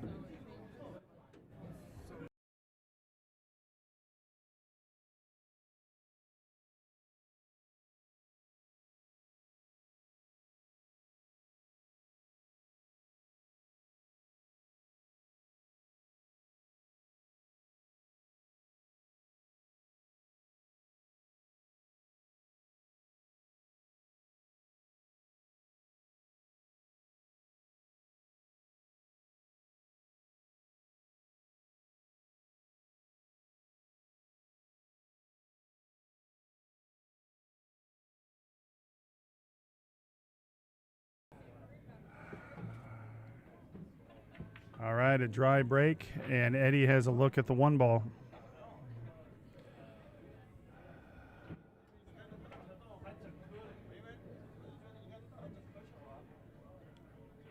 Just a reminder, the tournament payouts, the winner of this is guaranteed 3rd place and would be a minimum of $7,700 in the tournament alone, not counting any side pot action. The loser is guaranteed 5th place, which would be $3,000. So it's, I said $4,300. It's actually $4,700 difference in the winner and loser of this single game. No pressure.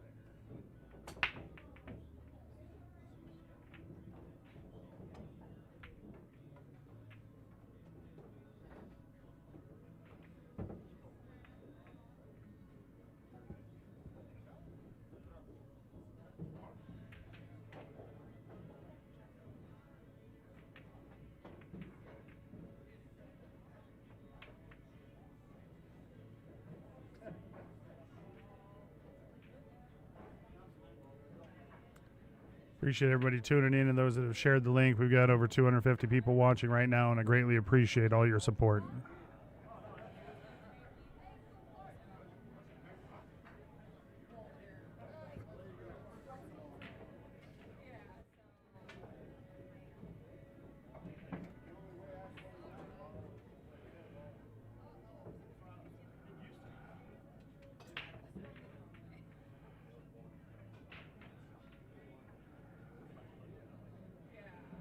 It looked as though Eddie might have. I don't want to think I'm crazy here, but it looked like he almost called the one in the bottom right corner as a cross corner bank, but I could have been hallucinating there. Nope, never mind. He got it perfect. Got under it. A little bit too further down than he wanted to, but maybe can use the 5 ball as a. Oh, he was playing the bank. He didn't call the 1 ball. Oh my.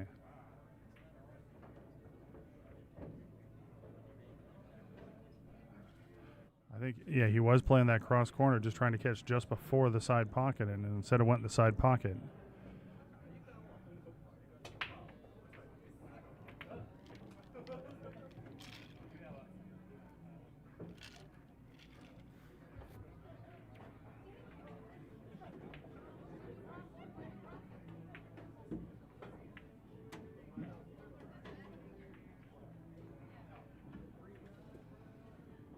This is not an easy shot to get on the 3 ball. I think you wind up, looks like you're on a line to kind of play running into the 5 ball, but you probably can miss it.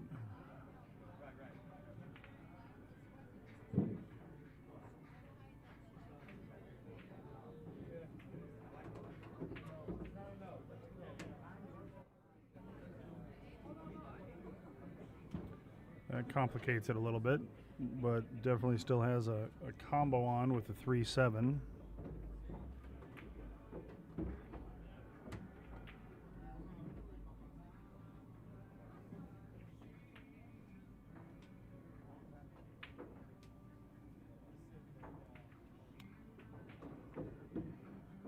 also a bank on the 3. You have your option of shots. Neither are particularly easy, especially given what's on the line.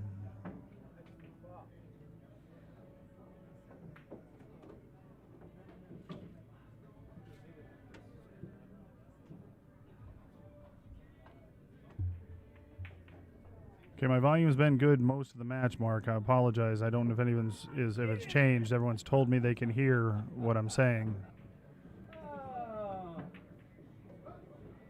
All right. So we made the 7. 3 kind of cuddles up with a 9 ball there and doesn't have a whole lot of a look at it.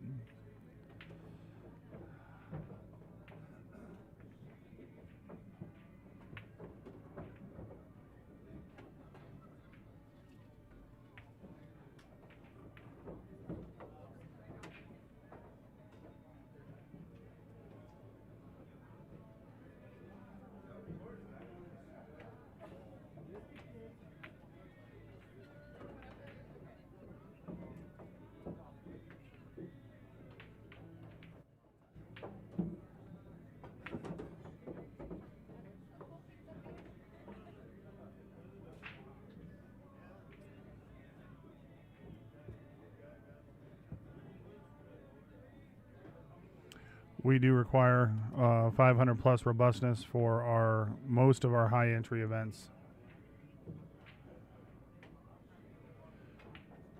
He's not calling a shot here. He's just playing a hit and a safe. Kicking behind the ball. Oh, no, kicked into it, and he's left Eddie on the 3 in the corner.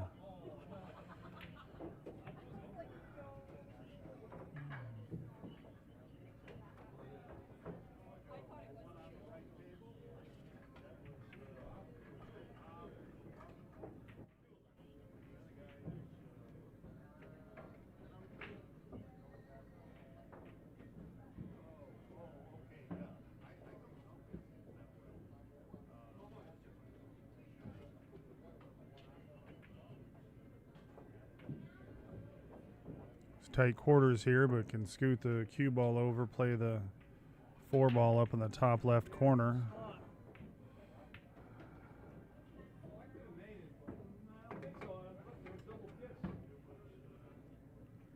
Just about perfect on that, so we can play it forward and use a rail to slow the cue ball down to get on the 5 in the top right.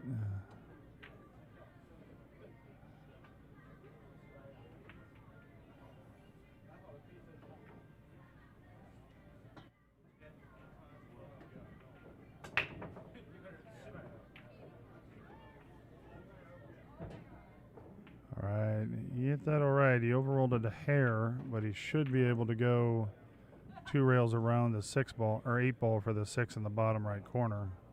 That's what he's looking at right now. Just wants to make sure he doesn't tie up with the 6.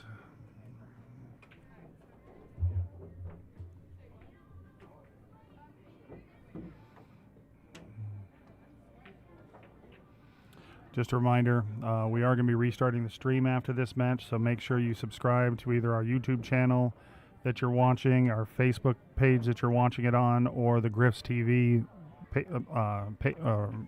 YouTube channel, so you're alerted as we restart it. It'll probably take a couple minutes, and then we'll have the loser of this match playing Paul Tytler on table 4, our main stream table.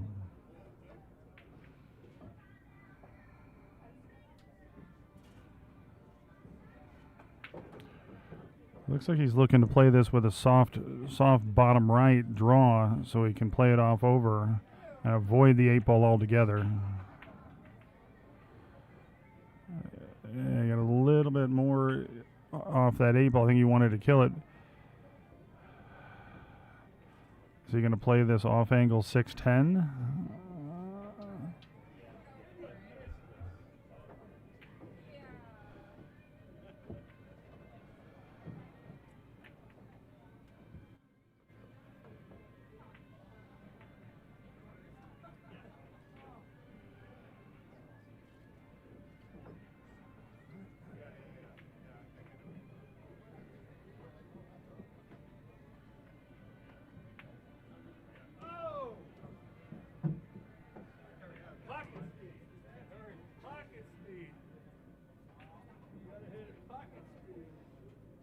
All right, he's looking like he's lining up the 6-10 combo.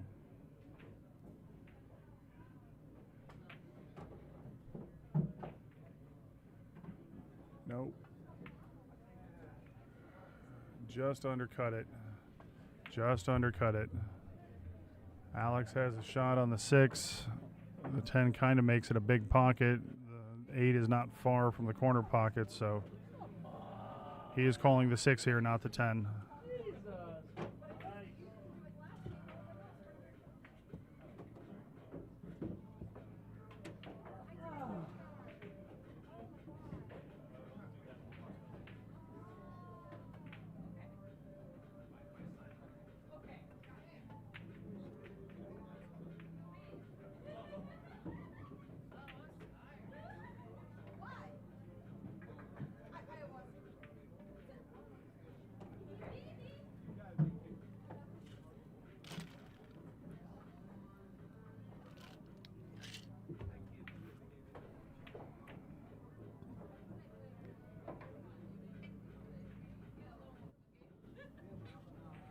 Oh, it's a nice shot by Alex to get on that 9 ball. He's perfect just to roll this forward, get the 10, and if he gets out here, he advances to play Yendry in the hot seat, and Eddie concedes that. It was another excellent match. Great shooting by Alex. All right, everybody, we're going to go ahead and discontinue this stream, and we're going to start a new stream. So once again, make sure that you subscribe to our YouTube channels, the Griffs or the M.O.B Productions YouTube channels, as well as our Facebook page, so you'll be alerted once we restart. It'll be just a few minutes.